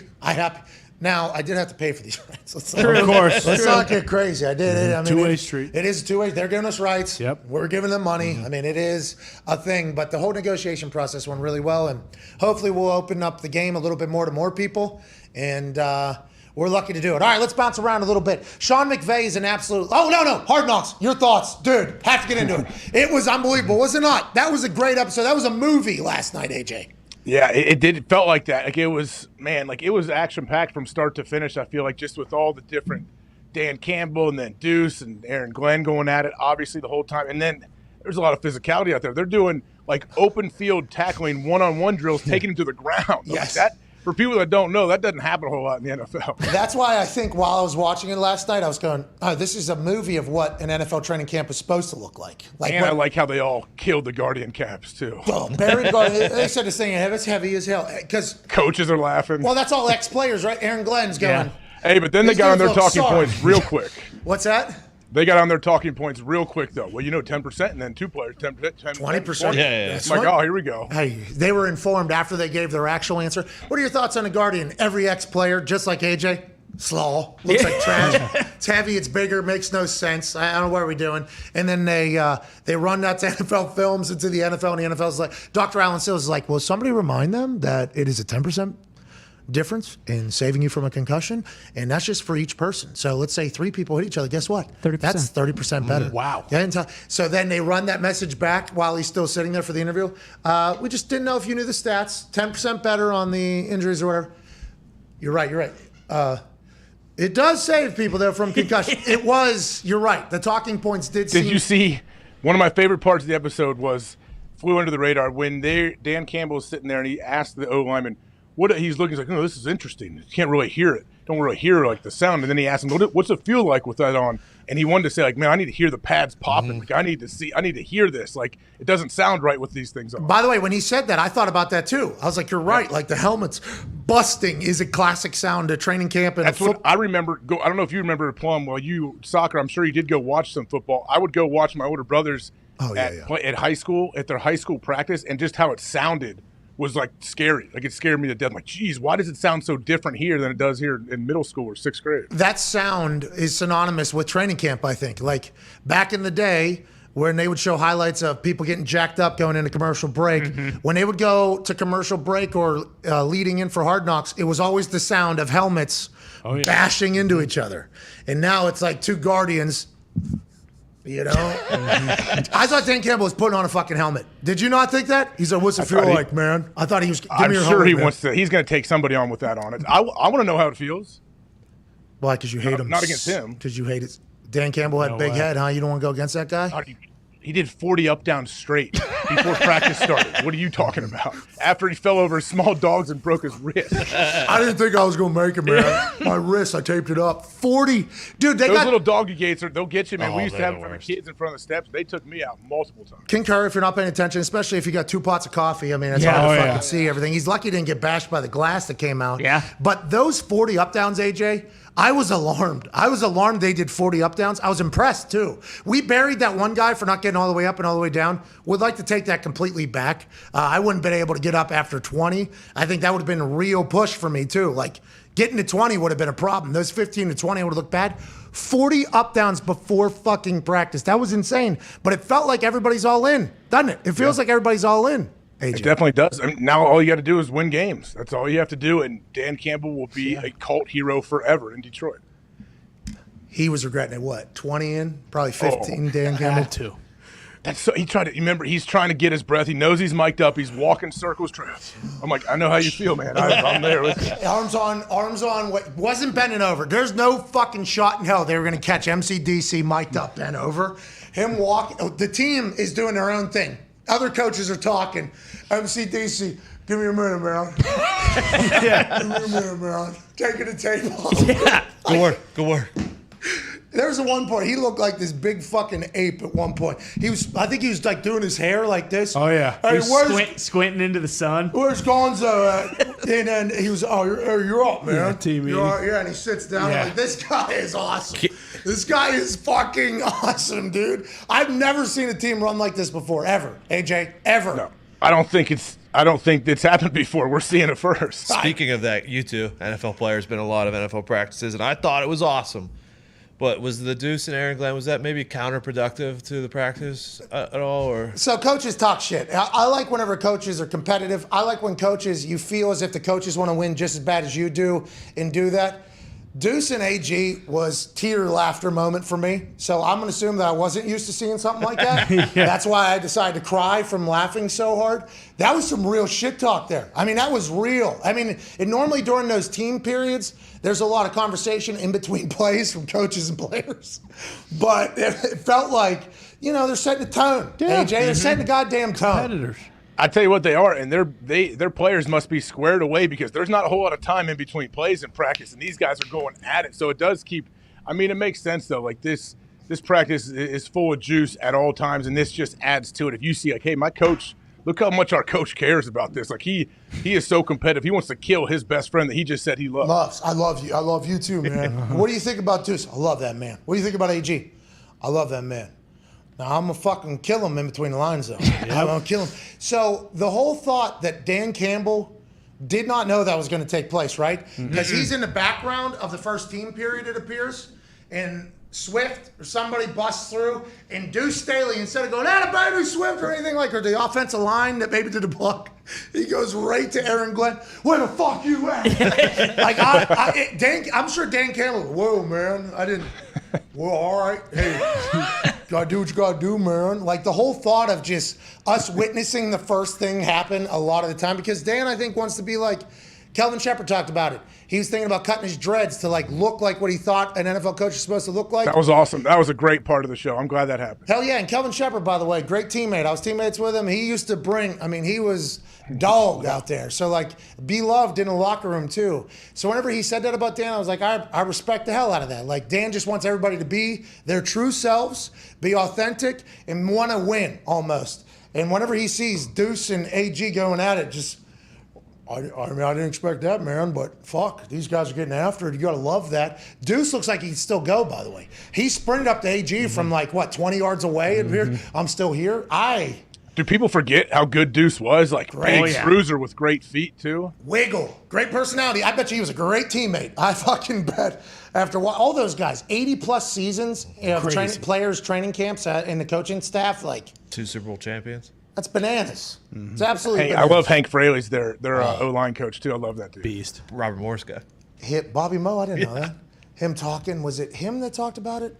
He was talking, right? He did a thing last night. He had a couple. Yeah, they went Art through. Brunell, good to see him. Brunel, too. Hey, he could spin it more back in the day. Fuck yeah. Them beating the Broncos, they showed some clips of that in the playoffs. And the lefties are always just so clean, too. Yeah. Everything they do, it's just all 19 seasons, he said. Well, that's because he had to play, right, for a long time. Great player. What happened? Huh? Why? Does What do he you mean have- he loved the game? I think He there was- certainly loved the game. Yeah. I think he got bamboozled, though. He did. Unfortunately, inflatable furniture went belly up, and I think he had That's why. quite a bit invested in it. He's coaching. So I There's think, no way he put all of his money in inflatable furniture. I think he put a sizable amount in. I mean, he it's a thought it good was the next idea. big thing. I love those sense. blow-up couches, though. Those are cool. Well, I don't think blow up couches. I think it was floating just in case Yeah. a hurricane comes. Exactly. Florida. So you can look at it out in the water, like floating down the street, and say, Well, hey. I think the issue was furniture was in the house. So then when it started floating, the roof was in the way at some point. $50 million is what Zito just told me in my ear. Yeah. So, it's like, hey, maybe think about it first. You know, It's like Kurt Schilling in the baseball thing. Bingo. This is the guy Gaming. in Jared Goff's ear. Yeah. Okay. He's a quarterback coach. Did you see 5 and 12. Did you see the? Whoa, 5 and 12. we're talking football, not investments here. Did you see the Absolutely. pitch deck of these floating furnitures? Uh-huh. You didn't see the pitch deck. It was awesome. No, I'm sure it was top tier. You know, Kurt Schilling, he lost about $50 million in video games too, so I know how that goes. But 5 and 12. Listen, I don't believe that's the case. And Mark Brunell probably got humbled by the entire thing. He seemed to be an incredibly cool guy to be around. 19 years as a quarterback, could have been a douche. Like very easily could have been a douche. Instead, he seems like he's the perfect guy for Jared Goff. He's been there, he's done that. And all the guys that they got, players that are coaching now, seems like they were all dogs too. Oh, yeah. Yeah. Like Shep was a dog. So like when Shep is teaching his linebackers, like this is what you got to do. Like there's no, like me as a former player, if I was the coach, guys like, hey, my legs are sore or whatever. I'm like, all right, dude, take the day off. You know what I mean? Like I would not be I would not a whole lot of, hey, whatever. Are you going to do your job on Sunday perfectly? All right, cool. Okay. Do whatever the fuck you got to do then. I think there's a lot of accountability still coming through these players, which is why I think their resume meeting the fact that they have that coach's DNA, it could be great. But to your point, I never saw full tackle through the ground, chipping, number 1 overall pick. Nice. I mean, he's got to learn, man. I mean, that's coming his way. He had to see. I think he felt Hawkinson outside. He's like, here we go. Yeah, of course he's here, but he's not going to chip me right now. Practice. Right? This is practice. He's going to blindside me to my ACL. He got up and tried to chase him down a little bit. Started laughing almost. And then MCDC's asked about it by a reporter who was thinking the same things we were, by the way. The reporter was like, is this shit just going to happen to a number 1 overall pick? You'll learn, man. He's got to know, man. He's a sponge. I bet it won't happen again, man. That's the thing about Aiden. Him and Penne is a good. Oh, yeah. Very good. Yeah. That's a good thing to have there. That's like a 1 wide receiver and a 1 corner. We were talking about for Jackson State, remember? Yep. Mm-hmm. Where they got the number 1 wide receiver. And everybody's like, well, you go to Alabama, you get great competition, you get better. And it's like, well, if he brings in number 1 corner, those 2 guys can literally make each other better. With Penne being number 1 overall for them last year, and Aiden, they're going to be together for a long time going.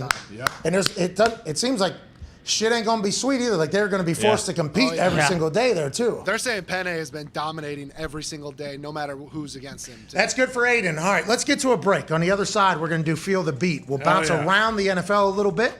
We have Nick Underhill of the Saints, Art Stapleton of the Giants, and Mark Kaboly of the Pittsburgh Steelers. Yeah. Feel the Beat. We'll be on the other side of this 4-minute break. We can't wait to dive into the intimate details of a couple teams, and then there's a lot of NFL news we still have to cover with an hour and a half left on this glorious Wednesday, August 10th. We'll see you in 4.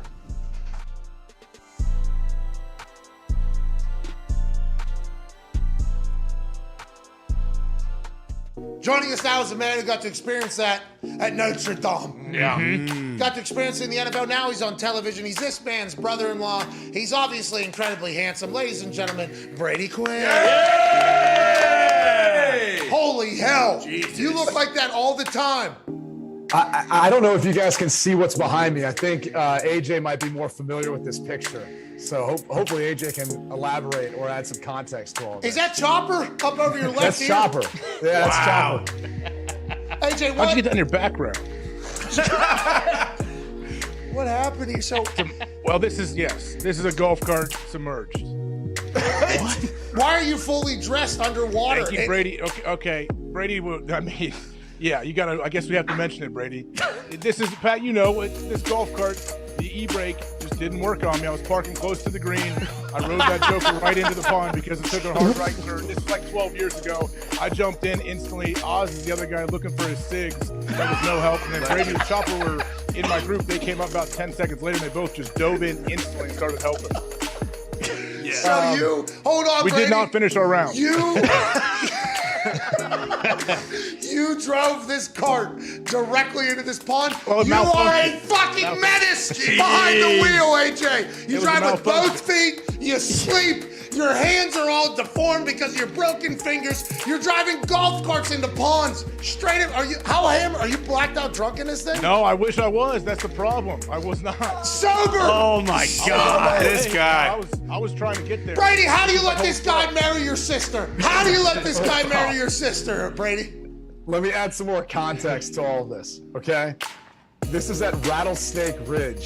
This was the first year, our first fundraiser for my foundation, the Third and Goal Foundation, which helps support wounded vets. So Great AJ cause. was kind enough to come out and obviously support the cause. Now, I guarantee you he was not sober for this because we actually took a party bus to Rattlesnake Ridge. Oh, AJ, boozing and driving. No one was sober at this thing. What I'm saying is, I played many times with many more drinks in me and didn't wreck a cart, is all I'm saying. Oh, okay. Sure. All right. Chopper hopping in there, though. Is he a scuba diver? Well, he dove to the bottom and grabbed some clubs. He did. He said all you had to do was open your eyes in that murky water and you could find whatever you need to down there. All those eyes were burning afterwards. Don't break the table, obviously. I just break shit. Sorry, man.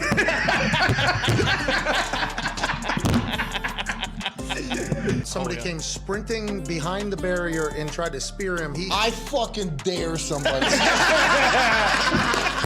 Oh, no! I dare the next fool. Ass kicking. What? Saudi Arabia. What? Riyadh. What? Take a jet plane. One. All the way there. One. All the way back. One. On the way back. One. WWE champion. Yeah. Ladies and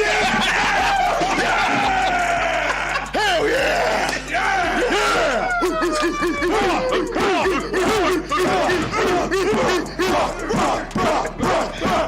That just destroyed our shit.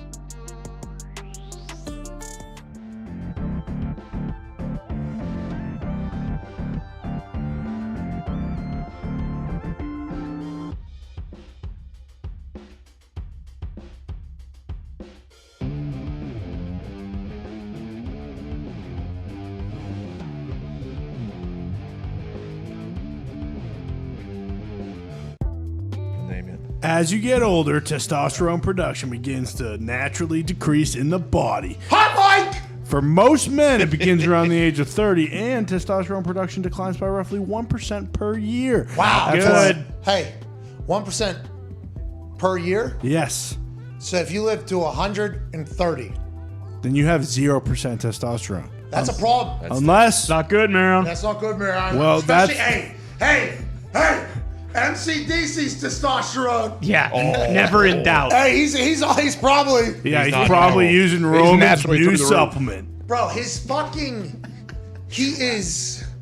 Jacked. He could still play if he had to. Yeah. Just did 40 up downs with a broken wrist at the age of 50. Boom. It's unbelievable. I'm sorry. Go ahead. Back to Roman, which is probably helping him. Yeah, MCDC actually did go to getroman.com/pat and got $15 off his first order, and he got free 2-day shipping. Wow. Again, getroman.com/PAT for $15 off your first order and free shipping. Make sure you click the link in the description below. Shout out to Roman. We appreciate that. Shout out to you for watching or listening wherever the hell you may be. To my left, your right, AJ Hawk. That was Boston Connor. Ty Schmidt's here. Tone Diggs is here. And it's time for the segment that we enjoy every single week. We're an international show, and we try to dive a little bit more into the intimacies of each NFL team with a segment that we like to call Feel the Beat. Yeah. We shall feel the beat with some beat reporters joining us now out in New Orleans. Beat reporter for the Saints, ladies and gentlemen, Nick Underhill. Hey, baby Nick. Hey, baby Nick. How's the weather down there, Nick?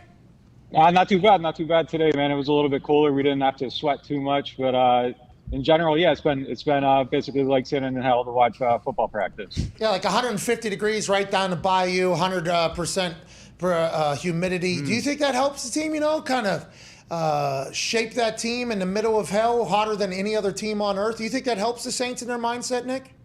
I mean, they play in a dome. I mean, they like to keep it tough. Sean Payton, the last couple of years, you were starting to see a little bit more inside practice. Dennis Allen being the new coach, they're trying to be outside a little bit more. So I think they like to set that tone a little bit, but I don't really think it makes a difference too much as far as making them tougher or anything like that. Well, maybe, who knows? But let's go. Let's dive right into it. Sean Payton isn't there for the first time in a long time. Is there a different vibe around camp? What do you think about the team as a whole? And are they taking on to Dennis Allen being the head coach? It's a little bit surprising because it doesn't really feel like a story because of how normal it's been here. Practices look pretty much the same, and they wanted that. That's why they hired Dennis Allen. They wanted the continuity. They liked their coaching staff. And, really looking outside of the building for a different coach for a team that has been successful. This wasn't a team that bottomed out. So I think with the players, if they wouldn't have stuck with somebody that was part of the system, it would have felt a little bit phony. It would have felt like maybe punishing them for something that, they didn't do. So keeping everything the same, I think has helped them. They've got off to a fast start. And there is a little bit of difference. I think there's a little bit more looseness around the team than in years past. Sean was a pretty intense guy, down to the point that, you heard stories about him yelling at people for not having the right number of Sharpies in a bucket and stuff like that. I don't think DA's going after things quite that way. So, I think there's a little bit of a different tone, but overall, it kind of feels like a Saints training camp. What's Jameis Winston's situation like right now? Foot injury, it's day-to-day. I don't think it's a big deal. They're going to bring in KJ Costello, the former Mississippi State quarterback, just to kind of help with some reps. Probably won't play this weekend against Houston. It'll be interesting to see next week if he practices against Green Bay, but it doesn't sound like it's going to be a big deal. But, I think he's playing pretty good so far. He hasn't thrown an interception in team drills, 40 of 60 overall, a couple picks and 7-on-7s. But, the thing that I'm seeing with him, he's getting the ball out quicker. He's making good decisions. And that was the big issue last year, was kind of the quick game with him. And it looks like that he's focused on that, and it is working a little bit better for them. So Taysom Hill did an interview, I think, with Saints.com and talked about how, I don't know how he worded it. The tone was like he's not exactly thrilled that he's no longer a quarterback or not in the quarterback conversation. Is that a quote misconstrued, or is Taysom Hill still want to be the quarterback of that team down there? I thought that was no longer a thing. And what is Taysom going to be used in this particular offense with Sean Payton out of town? So, yeah, I mean, it's something that I think he still identifies as. I think deep down he wants to be a quarterback. He has quarterback incentive still in his contract. What if he has on his Twitter, Taysom Hill, QB / Oh, come on. But when he sits down, I think he still pictures himself as a quarterback, and that's something that I don't think he's ever really going to let go of. But he's embracing the other role. He's in the tight end meeting room. They're going to use him similar to how they've used him in the past. I think that maybe it'll be a little bit more selective, as far as where he's getting the snaps. But I think there's going to be times that we still see him line up under center, take a snap, do a QB power run.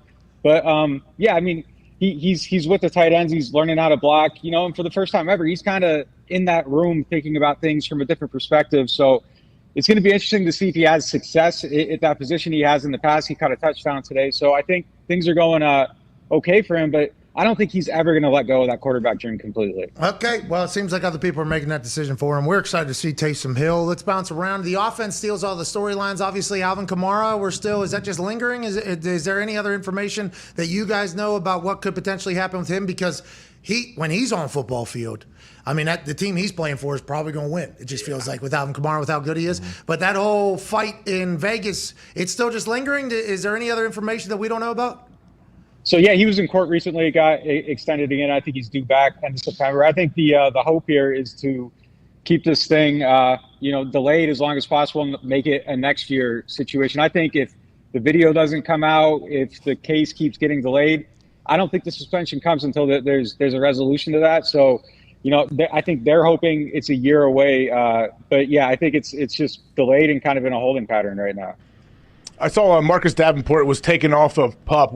Do they expect him to be full go by the start of the regular season? They do. I mean, that's the issue with him, though. I mean, the injuries keep coming back. It's not a talent thing. I think he's arguably the most talented player on this defense. And when he's playing well, I mean, he's a game wrecker, and it affects everything. You saw last year with Cam Jordan, he really wasn't doing much early in the season. Davenport comes back, those numbers return. David Onyemata started playing better. So he's extremely important to the things they do. He's progressing. He's doing a little bit more each practice. I think the hope is week 1 for him. But, he has to figure out how to play with that pinky missing. He got a pinky amputated this offseason. So there's a couple little things that he still needs to overcome and that he's getting used to. But I think the hope is that he'll be good to go week 1. You say he got a pinky amputated? Yeah, he got an infection. He had a surgery and he's got an infection and had to get his pinky on his one hand amputated. Damn, moment of silence for his pinky.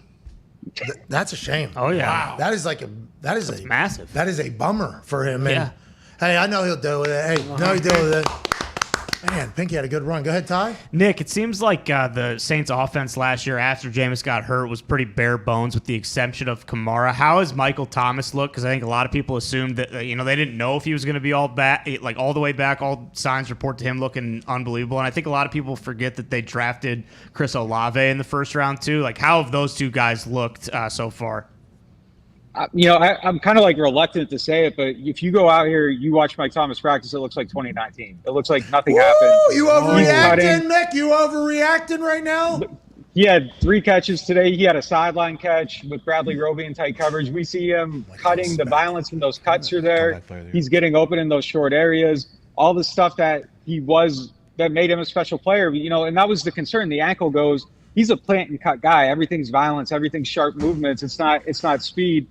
He's getting open the way he used to get open. So it looks normal. He looks like himself. He's getting all those targets. He's asserting himself in these practices the way he used to. Chris Olave looks incredible, leading catch getter in camp so far.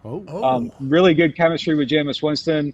That deep ability, I think, is something that's going to open up the offense a little bit and maybe make him a favorite target of Jameis, just because I think his game blends with Jameis's game maybe a little bit better than the other guys. But like I said, they're working on that quick game.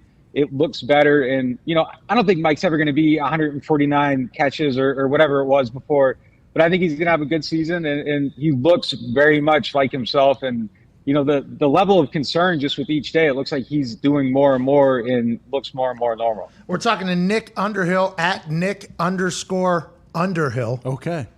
Say that 10 times. Yeah. Good luck. We were going to ask about Trevor, but there's been enough chat about the left tackle being an absolute dog at training camp. So my last question for you as we move on and continue to feel the beat, and we can't thank enough for your time. What is the local, what do you guys think the season's going to be? Is this like, how are you guys expecting this season to go? Because the Saints have garnered a little bit of conversation here over the last couple of weeks about, hey, maybe they surprised the people in the NFC, which is very top heavy. What do you guys think that are covering day to day down there on expectations? I think a fair prediction is probably 10, 11 wins. You know, if everything goes right, they're on the right side of that. Okay. But, you know, it really all comes down to Jameis. Jameis made good decisions last year. I think, you know, you kind of saw him process things a little bit better. I think he needs to make quicker decisions this year. I think that's the next hurdle for him. But if he stays out of trouble, everything's there for them to be a really good team. They're loaded on offense. The defense looks really good so far. So, you know, if Alvin doesn't get suspended and a couple things work out the right way, I think 10, 11 wins is a pretty reasonable expectation. We appreciate you, pal. Follow along at Nick_Underhill. Ladies and gentlemen, Nick Underhill. Thank you, pal. Look at us riding the beat. Hell yeah. Riding the beat, AJ. When the beat hits your bones, you can't help but move your soul. That's what we're doing when we feel the beat every single week it goes. You know, the whole thing about it is we are getting a little bit inside look at how the locals think about the team, because there'll be something we'll say on this show where it'll get clipped and put on the Twitter, and then there'll be people like, oh, look at how national narrative is versus the local narrative. I enjoy this little intimate setting that we've done with this Feel the Beat, AJ. I like Nick Underhill too. He reached out to us and said, hey, if you want to do a Feel the Beat with the New Orleans Saints, I would be honored to be a part of it. We can't thank Nick Underhill enough. I feel like I learned a lot there. Michael Thomas all the way back, it feels like, AJ. Yeah. Well, these are the people that are with the team every single day. They're in the locker room talking to these guys. They get to watch every single rep in practice. So obviously they're going to have a lot more info than we do. Yeah, and also sometimes those guys can get a little jaded. Oh, yeah, that could happen. Maybe if they get passed over for national gigs that they feel like they deserve. Well, I'm just talking about with the team. They're with the team every day. So sometimes if you're with something every single day and entrenched in it every single day, there's a chance that it can maybe spoil a little bit. Feels like everybody we've talked to with Feel the Beat has like love for the team that they're covering, and I respect and appreciate that, AJ. I mean, I think that's the best part of it. Like, these people are invested. They don't have to be homers and carry water for the team, but they love the team. They want them to win. Well, everybody's carrying water, and that's what our job is. That's why we created this whole new segment. Let's continue to feel the beat.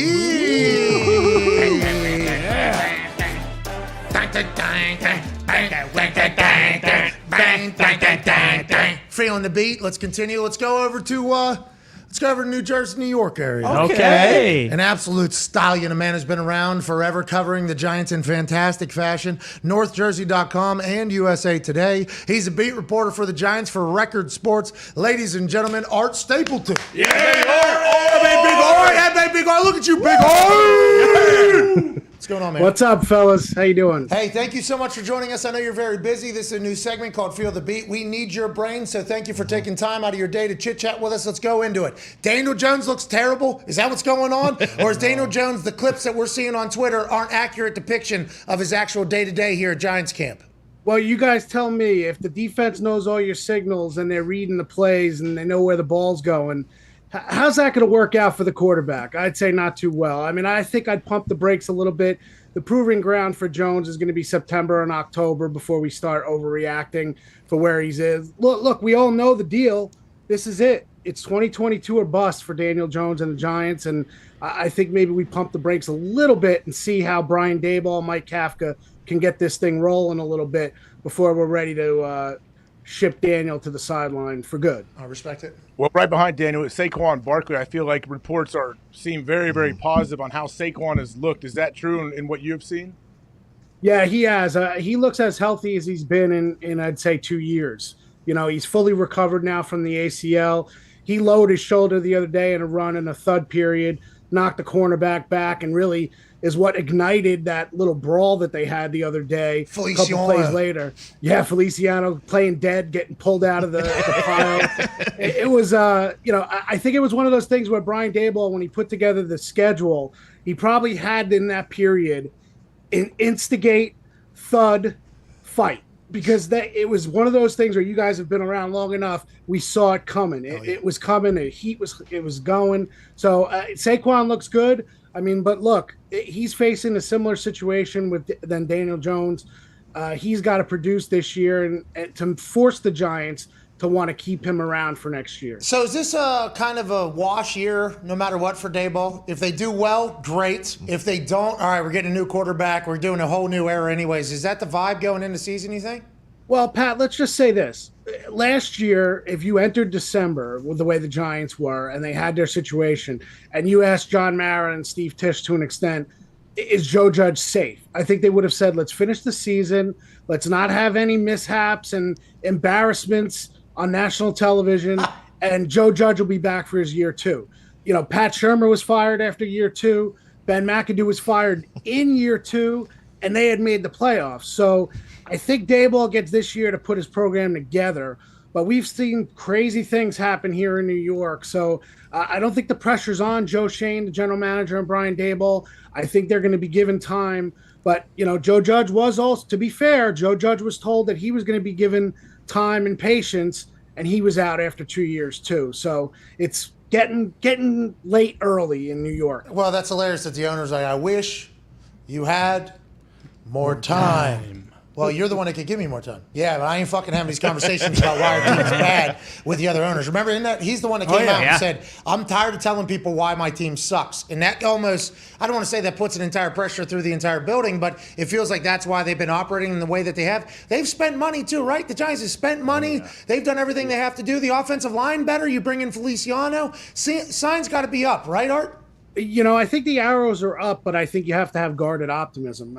You know, they have a lot of young players playing in a lot of different places. You know, Xavier McKinney at safety could raise his game in year 3, and all of a sudden next year we're talking about him being a top 10 player at his position.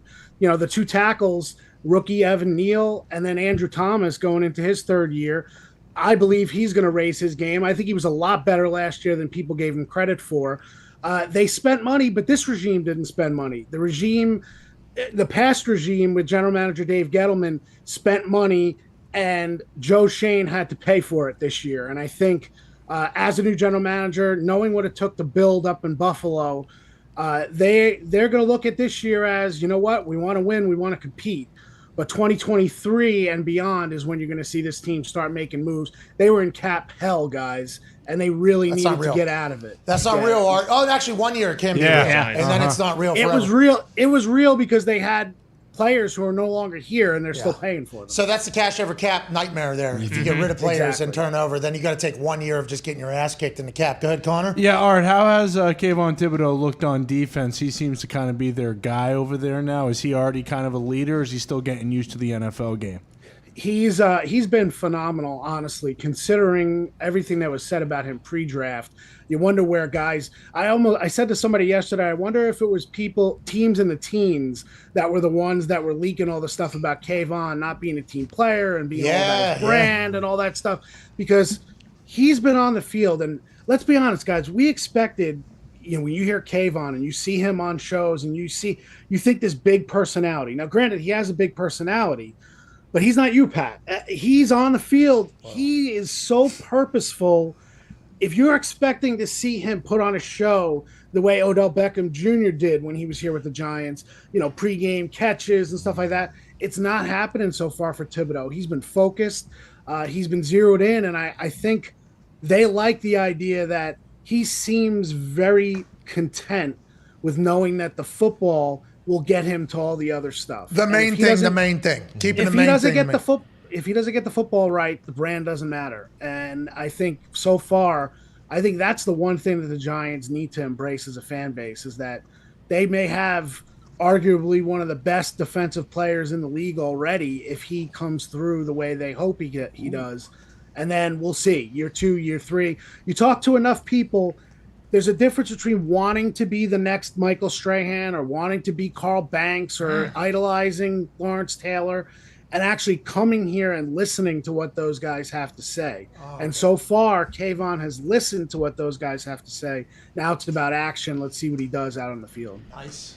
What about Evan Neal? I know they've been showing early on in camp a lot of their one-on-one pass rush moves. How has Evan Neal progressed through camp? he is switching up his technique. Bobby Johnson wants more aggressive pass sets. And from what they were describing yesterday, I talked to Shane Lemieux on my podcast, and he said, the difference is that there are a lot of coaches who teach the passive. You want to let the guy come to you. We're more aggressive this year, and there's a lot to catch up to the speed of the game. I think Evan Neal in the run game is going to be an offensive lineman that the Giants have not had in a very long time. There's the best sight for Giants fans on the offensive side of the ball this year, to me, is Evan Neal out in space with Saquon Barkley behind him, because Neal just swallows up defenders. So there's a little bit of a learning curve. It's going to be very interesting to see Neal out there against the Patriots in the preseason, and then obviously after that. But I think he's a good one at right tackle. We're feeling the beat right now with beat writers around the NFL talking to Art Stapleton. Art, you have been fantastic. Last question before we let you go, and we can't thank you enough for your time. Once again, you're a legend in this game. What's the expectation record-wise? How many wins with the local reporters of the Giants? How much are they expecting, and how much is the conversation about, you think? I think really it's sitting around 6 wins, Pat. I don't think you can. They've got a rough start. They're starting off in Tennessee. Look, if they win that one, then all of a sudden the conversation changes. But I think there's a 4-game stretch. If Seattle's down, if Houston's down, if Detroit isn't what everyone thinks they are after seeing Hard Knocks, wow. Giants have a stretch of like 3 or 4 games where if they really start to click with this offense and the defense plays well with Wink Martindale, I think maybe they can get on a little bit of run in October. But I just think it's a lot to ask. This roster still needs work. I think Joe Shane has done a good job getting it to this point, but they have a lot to make up for and the mistakes they've made in previous years. So I'll go 6 wins. Anything more than that, I think the Giants would be thrilled. All right. Well, we appreciate you. We're thrilled that you took time for us, ladies and gentlemen. Art Stapleton. Thank you, buddy. That was awesome. He was very good. Yeah, huh? let's go. There you go. 6 Legend. wins. You guys suck. All right, Bruce. Yikes. Yet again, here we go. Sorry about it. Yeah. Sorry. This is Saquon's entire career, right? Yeah. Oh, yeah, and Dan Jones. Oh, man. I love watching those guys play whenever they're playing. Me too. Dan Jones has wheels. Wheels. Over rush yards every time. Yep. Over longest rush every single time. I guess there's some, footage coming out of training camp that Daniel Jones doesn't look great. Art said, let's give the guy a shot. Defense knows exactly what he's doing. What do you want him to do? What do you Know want the signals too. He said they know his signals. That's smart defense. They should be winning a lot. Yeah. If they know the signals of everything, he's doing the fucking, it's go. Here we go. That's crazy if that's happened in training camp already, but I love it. Let's continue to, let's feel the beat. Woo.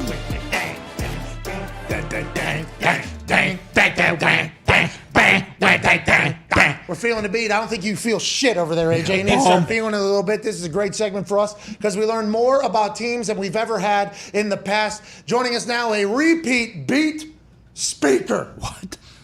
Ladies and gentlemen, from the Pittsburgh Steelers, Mark Cabal. Yeah, Mark, how's it going, pal? Pretty good. How you guys doing? Hey, Mark, not bad. You're right for The Athletic, and obviously you covered the Steelers for the last 20 years. Is this normal? Is this what happens every single training camp? We just got shown a photo during our conversation with Art Stapleton. You were carted off the field today. Are you okay? Was this planned? Did you tear an Achilles? What's going on, Mark? I'll be honest with you. I tore 2 Achilles in the span of 10 weeks back in November through February. So I'm still healing from one. And I was supposed to talk to Jerry Osafsky, inside linebacker coach, and they were giving me the runaround. And I had to walk across campus, and I said, we'll take you there. And I'm like, I am not giving up a free ride. Somebody gunned it. I almost fell off the back of it. So I hung on. Mark, you only have 2 Achilles, I think. So the fact that both of them quit on you in a 10-week span, incredibly unfortunate. Great grit getting through that. Baby, Mark. Pittsburgh grit getting through that, Mark. All right, let's dive into training camp a little bit. You had Rudy sub yesterday, 11 a.m. How was it? Was it delicious? It was an interesting sight. I walked onto campus. They moved practice up by an hour or 3 hours, and this lovely gentleman with a spectacular mustache approaches me and says, "You want a Rudy sub? I'm from the Pat McAfee Show." And I said, "Of course." So I stuck it in my pocket, and about 4 hours later, I was back at the room, and nice little snack, so I appreciate it. Now, you got to eat those fresh, Mark. What are you putting subs in your pocket for? What are you eating, Mark? Come on. I had no choice. It was a start of practice. I just rolled out of bed like 5 minutes beforehand because they moved it up by 4 hours. And like I said, a gentleman with us, I can't remember his name. I apologize. CFO Phil. And he has one spectacular mustache, and I just couldn't get over that. And I'm like, fine. 4 hours later, sandwich tasted good, though. That's great news. That's what Rudy Subs does. That's right. That's the difference. I'll lead off the questions here to dive into actual football talk. We can't thank you enough for joining us again. You're the first ever repeat Feel the Beat speaker. So congrats on that. Yeah. But Pittsburgh ties maybe gets me in a little bit, right? Well, the way you speak, for sure. I mean, we like hearing that. That brings us back home. You know, you said around earlier, and it was like fucking real move around here. Tomlin said Trubisky's in the lead, but Kenny Pickett and Mason Rudolph are competing with him. How does this play out? Exactly how we think? Trubisky's going to be the starter, then Pickett's coming in at some point? Or is there an actual opportunity in a world where maybe Mason Rudolph's the starter, Trubisky's the backup, and Kenny Pickett's the third? Like, is it going to work out how we think it is? Is this the first time the Steelers have ever had to deal with something like this in like 18 years?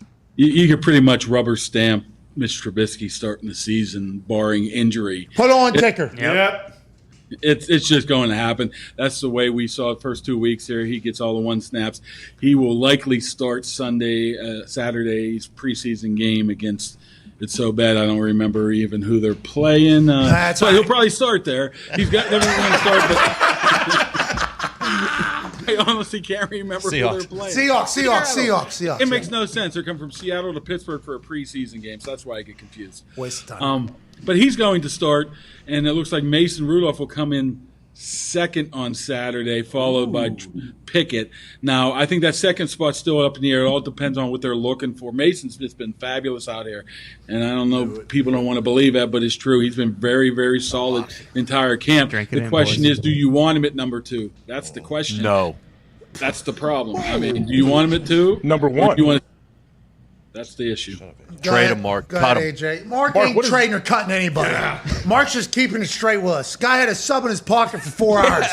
Go ahead, AJ. Sorry I bet about that thing was nice and warm after cooking next to your leg outside in that hot sun. So it probably tasted pretty good, Mark. But yeah, I didn't need to microwave it. I bet it was delicious. Hey, good for you, man. But what about camp without Ben Roethlisberger? First time in a long time. The big guy's not there on campus. Is it feel different? Does it look different? Like, how is Tomlin even? Is he any different than he's been in the past? I think Tomlin's actually enjoying it because it's the first time. I mean, he's been around 15 years now, and he's never had a situation where he had to pick a number 1 quarterback. It's always been Ben. So I think he's enjoying this maybe a little bit too much of the competition and putting a lot of thought into, as he would say, thoughtfully non-rhythmic of a way to going about his quarterback position. And I think he's, like I said, I think he's really enjoying it. Without Ben, I thought it would be a lot different, but it doesn't seem like it is very much because Ben didn't participate a ton in training camp over the past 5 or 6 years. So you'd always see some of the extra guys, the backup guys here. But, I haven't heard much Ben Roethlisberger talk since I've been here. A lot of turnover on this roster, so that's probably a part reason why. But put it this way. If it keeps being so quiet with Ben Roethlisberger, don't worry, he'll interject. Hi, Mark. We know, Mark. We know. What do you mean? The standard is the standard. All right. Tone Diggs, your question for Mark. You have watched a lot of great young wide receivers in your time in Pittsburgh. Is the dog George Pickens the best of all of them? Man, we just came off the practice field in about half hour ago, and they ran the 2-minute drill. All right. And that's usually what they do here to prep the guys for the preseason game. And Mason Rudolph led him down the field in 4 plays and scored. Obviously. One was like a 50-yard pass, 40-yard pass to Pickens, just smooth as can be. But his touchdown catch where he reached over the back of Levi Wallace and tipped it to himself and got his feet in, had the players going bonkers. I mean, I like to be a little reserved about these guys, but this guy has been one of the best receivers I've seen as a rookie this quickly that I've ever even noticed. I mean, if he's going to be bad this year, it will be a shock to me. Okay. It will be a disappointment. All right, That's how good he is. Mark Bowley putting a stamp on George Pickens. He's not the only one. A lot of people that have been watching at St. Vincent's have been saying the same exact thing. Last question before we let you go, Mark. Presley Harvin bombing footballs right now? And how's You know what? He struggled on Monday. Mike Tomlin was getting in his face, trying to create pressure, controversy with the backup guy who was not as very good as well. But today, just out there now, Presley got something in him, man. He had about 750 yarders back, with his butt on the goal post there. And he was kicking 50, 60 yarders. He's very inconsistent. That's his problem. But today was one of those good days. He was knocking them around. Big guy, likable guy. He just has to get a little bit more consistent, especially with those drops, as maybe you would know. Hey, listen to you. You're sounding like a punting expert. In Pittsburgh also, your drops have to be very, very methodic and robotic because the wind, especially in the AFC North, being consistent is not an easy thing. That is the difference between being great, being good, and being out of the league. I got a lot of faith in Presley figuring it out. How many games the Steelers going to win when Mason Rudolph is starting? No, I'm sorry. Not Mason Rudolph. How many games the Steelers going to win this year, Mark? You said 8-1 last week. Are you planning on the same thing right now? Maybe 9-8 after George Pickens, right? Maybe bump it up a little bit, right? Yeah, I think so. I think you'd have to. Now, if Mason's in there, maybe they're in the double digits. All right, we appreciate you so much. The first repeat guest on Feel the Beat. Ladies and gentlemen, hop back on that golf cart and keep riding into that beautiful town. Ladies and gentlemen, Mark Caboli. He's awesome. Yeah. He's fucking awesome. Big pockets. Why can't Mason be the starter? Well, mostly because all of Pittsburgh hates him. No Moxley, can't have a beer with the guy. That's what Pittsburgh says. And also they say, we don't want a guy got his helmet taken off his own head and then bonked. Yeah. That's our guy. That guy can't represent our city. That guy's dropping dimes to George Pickens. They listen to this. Mason Rudolph, Steelers hero. I knew that was coming today because Mitch had the best practice on Monday. Kenny was yesterday. I saw Mason had the best practice today. I knew that fucking. Oh yeah, marching right down the field in 4 plays. Cabali conveniently forgot to mention Pickett did it in 2 plays today. All right. Hour 3 will be on the other side of this break. We have fucked both hard outs up so bad today. Big announcement in the first hour, Caboli in the second hour. And I think Caboli wait. Hour 3, 35 seconds. Achilles tear. The Pat McAfee Show. There'll be no rules for our guests, for us, for the things we could talk about.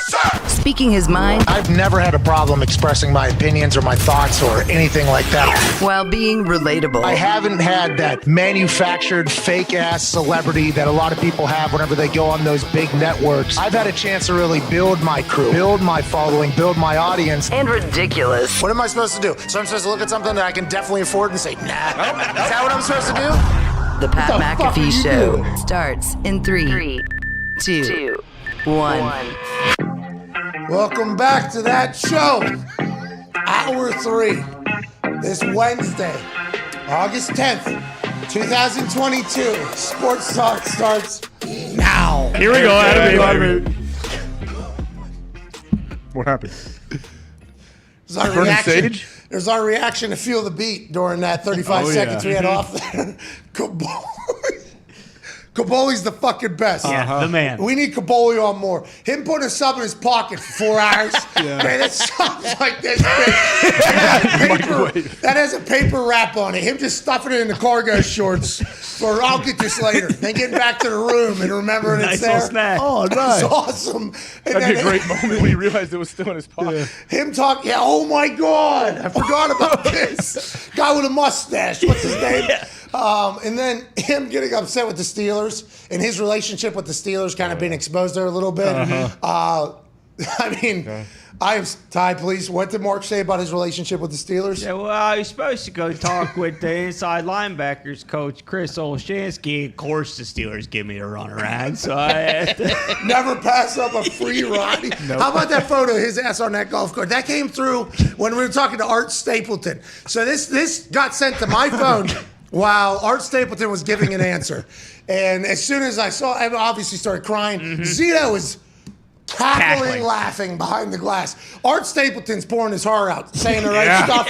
And Zito and Nick are literally screaming in my right ear, did you see this photo of Caboli? That guy's a legend. He's a gem. He's a movie. Oh, yeah. And we can't thank him enough for joining us. Same with Art Stapleton and Nick Underhill. Another successful Feel the Beat. Hour 3 here on this Wednesday, August 10th. Big news earlier in the day. We have officially agreed to a deal with NFL Films and the NFL itself to have live rights and footage and plays this upcoming season, plus a creative feature that the NFL Films and I will partner on, showcasing mic'd up players and the brains of players. And this is obviously a massive deal for us. We're very thankful and excited. So this is a cool day, this Wednesday, August 10th. AJ Hawk, Feel the Beat continues to be good and continues to make us look like a better show, much like highlights will. So we can continue to stink and be dumb, and these things that we keep adding into the show will continue to carry us, hopefully, to the promised land, AJ Hawk. Well, I mean, Feel the Beat is here to stay. Like we talk about all the time. This is here to stay for the regular season, through the postseason. Like, why not? This is something I think brings a lot of value. I think so, too. We might start doing it more times a week, too. Here we go. I mean, we stacked 3 people up right behind each other. It's impossible not to get through an hour without even blinking. All right, here we are. We're already through there. And we're getting some good intel. I mean, Nick Underhill with the Saints, I mean, he said, 10, 11 games or something like that? Yeah. It's huge. He was confident in that, too. Like, 10, 11. That's a lot of fucking wins. And I think it's because that defense is so good. We always forget about how good the Saints defense is until the season comes around and we're like, oh, they got dogs on that defensive side. And the offense has always been a conversation piece. If Jameis can do his thing, looks like the Saints are going to go on a little bit of a run. Well, that's what I just looked at their offense the other day, and you remember that Monday Night Football game last year. Granted, it was COVID and everything, and Ian Book was the quarterback, but it was just if Kamara doesn't rush for 200 yards and 4 touchdowns, they're not going to win this game. They got Jarvis. Michael Thomas is back. They drafted, they had 2 first-round picks and took Chris Olave, who's supposed to be good. And Trevor Penning. Yeah, Trevor Penning, exactly. I don't know why I expected them to kind of stink this year. Maybe it was just because Sean Payton left and Jameis, who knows, coming off the ACL. But, they should be pretty good this year. 10, 11 wins, a lot of wins. That took me by surprise, and I think that's why we need our segments like Feel the Beat so we can dive in a little bit and get a little bit better attached as opposed to our nonsensical international views on things. So it's serving us a purpose. Falcons first week should be good. A lot of people think the Falcons are going to be terrible. They have the second what's Kamara's status, though? What's the status with him? Delayed. It's just it got delayed. And him bringing up the video, I think that's why they delay the court, right? Did they suspend him 6 games and now he's appealing it, so it's delayed on hold, or what is it? No, the NFL hasn't done a single thing. They're still waiting on his criminal trial, which happened, I think, last week, and then it got delayed till the end of September. So that's going to be just lingering over top of everything. The NFL won't make a ruling until that happens. I think, if we've seen anything of the way the NFL operates in this modern, new Justice Sue Robinson kind of angle. Speaking of that, Roger Goodell has come out and spoke and said basically, Deshaun's not playing this year. What are we even? That's basically Roger Goodell. That was crazy. I mean, I was a bit surprised by that. Me too, because Roger Goodell is the guy that appointed the New Jersey DA or whatever to hear the case and hear the appeal. But last week, the NFL formally appealed Watson's 6-game suspension, which was handed down by NFL disciplinary officer Judge Sue L. Robinson earlier this month. At a league meeting called to formally approve the Denver Broncos' new ownership group Tuesday, Goodell was asked why. I can't believe that was his first move. Unbelievable. You got 60 to 70 billion, though. I guess you can do whatever the fuck you want. Exactly. You do whatever the hell you want. And also, he was probably excited and jacked up too. Yeah. Let's assume that Rob Walton does know what Roger Goodell's name is. Unlike that House Oversight Committee that Roger Goodell sat in on Zoom call and they called him Goodell 4 or 5 times. I don't think Rob Walton, I think that was just a flub. But nonetheless, Goodell was asked why the NFL appealed Robinson's decision and was seeking a suspension of at least a year for the Cleveland Browns quarterback. And Roger Goodell, among other things, said, we've seen the evidence. She was very clear about the evidence. She reinforced the evidence. There were multiple violations that were egregious, and it was predatory behavior. Roger Goodell saying this outright to the public is basically saying, this dude ain't playing this year. Yeah. And Roger Goodell was not exactly thrilled with the 6-game suspension being handed down by Sue L. Robinson. They're going to have to establish a new precedent, a new normal with Judge Robinson becoming a part of the whole process. But Deshaun heard that quote from the meeting and was like, well, all right, I'm not playing this year. And the Browns were like, well, here we go. We're in this. But that was a very direct answer from Roger Goodell, which he never does, AJ. Saying predatory behavior, that's strong language to be used. So I think the Browns probably should get on the horn and call up Jimmy G and say, hey, buddy, we need you for a year. Oh. You don't think Jacoby's a guy? I think Jacoby is the guy. I really do. But I don't know if they do. Do they trust him for the year? I don't know. Why'd they sign him? For this situation, I guess. I've been a fan of Jacoby I think Jacoby can be a starter, a legit starter. Me but too. I don't know if the Browns are set to rely on him for a 17-game regular season. So what teams here? The Giants have been linked to Jimmy G after every single Daniel Jones throw from training camp comes out. But you just drafted that dude, though. You just drafted him. Who? Daniel Jones, not just drafting, but you got to give him a year. You can't bring him in and bring Jimmy right now, I feel like. Well, this is a make or break year for him and Saquon with a new coordinator, a new coach who was with him in New England, has seen him have success. I mean, I'm just talking about what the internet and what the reaction is. As soon as a bad throw comes out from Daniel Jones, the internet is like, Jimmy G's available. Why don't you go get Jimmy G? Then anything that happens in Cleveland, they're like, Jimmy G's available. Why don't you go get Jimmy G? Do they have enough to trade for him for 20-some million? Or are they going to wait for? I think so. They got the cap space, so I mean, are they the only team that probably can take on his entire contract? Because they would have to trade for him. They wouldn't be able to wait for him to get cut because then you would run into a situation where there's 4 days before the season starts, and you want your starting quarterback to only have that many days. They would have to trade for him soon, right, AJ? Don't you think? If they want him to be their starter day one, absolutely. And if you hear Goodell say this, you can assume that the person he appointed shares similar views as he does. So if you're the Browns, you got to start piecing things together and assume this is not going to be great for your team on the field, let alone the fact that your quarterback is being called a predator by the commissioner of the NFL. That's horrible. Yeah. I mean, you could go back to when the NFLPA and Deshaun said, like, before the Judge Sue's decision came down, like the night before or 2 days before, they said, we will stand on whatever she gives, and we would hope the NFL does the same. Right there, you're like, oh, okay. Then, yeah, you guys like what's coming down. The NFL doesn't. I should have known then, like, all right, NFL's not going to stick with it. And I think I was just naive to it because this is the first time it's ever happened. Like, the NFLPA obviously knew what the suspension was going to be whenever they put that out. But the NFLPA knew that there was no chance the NFL was just going to be cool and kumbaya with that ruling. The NFLPA should know that everything between them and the NFL is a fight. Right? And they set it up that way, by the way. The NFLPA has set it up that we're going to war. I remember whenever we were going through the CBA negotiation, it was right after my rookie season, or after my second season, I forget. What do you mean, the war chest? The war chest, and then also, like, the way it was being talked about, the tone was like, hey, we're going in to beat those motherfuckers. And my first thought was like, okay, sounds like that's not the best way to go about doing business, but I like the mindset. And I was new to the game. I didn't know the business of it all. But I heard DeMaurice Smith speak a couple times, and he was like, we got to fucking kill the, I'm like, okay, interesting way to do business, but I understand that you're trying to set a tone and, kind of do your thing. And then you go in there and get absolutely slaughtered. And you basically called the NFL and said, hey, we want your best negotiators. We're sending our best. You're fucked. And 30 billionaires are like, okay, well, here literally is our killers. And good luck. This is what we're going to get. And they beat the shit out of the NFLPA in that CBA negotiation. And they will win in every single negotiation because they're the league. They have the rights. They have the deals. They have the games. The players are just, happen by almost. But the whole thought of how Judge Sue Robinson became a thing and how that was a win for the NFLPA. Do you remember? This was a win. This huge. Yeah, Raj isn't the guy anymore making all the decisions. And I know, Ed, win, no matter what, Diaz has the trumpets, but I assume there was a little bit of a parade around the NFLPA whenever they were explaining to the NFL players about Judge Sue Robinson being appointed by us and the NFL, like a full, look what the fuck we did. All that money we take from you every single year that none of you ever really experience or see in the bad deals that we negotiate with, Fanatics and merch and also Madden and everything. Look what we did, though, for a little bit of fairness so there's no more judge, jury, and executioner. Bam, bam, like doing that, literally, in fucking emails to the players.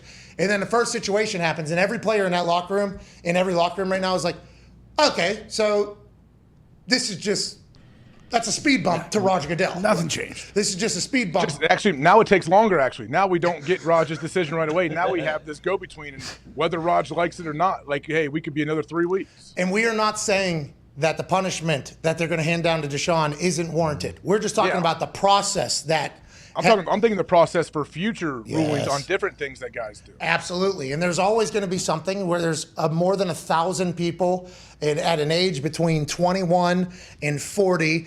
And there's, a lot of situations that occur. There's always going to be shit that happens in the NFL and any business. But this process, we're learning a lot as day by day. Roger Goodell just coming out and saying, yeah, I mean, she said it, not me. There's violations all over the fucking place. Guy's a predator. He ain't playing next year. Sue can do whatever the fuck she wants.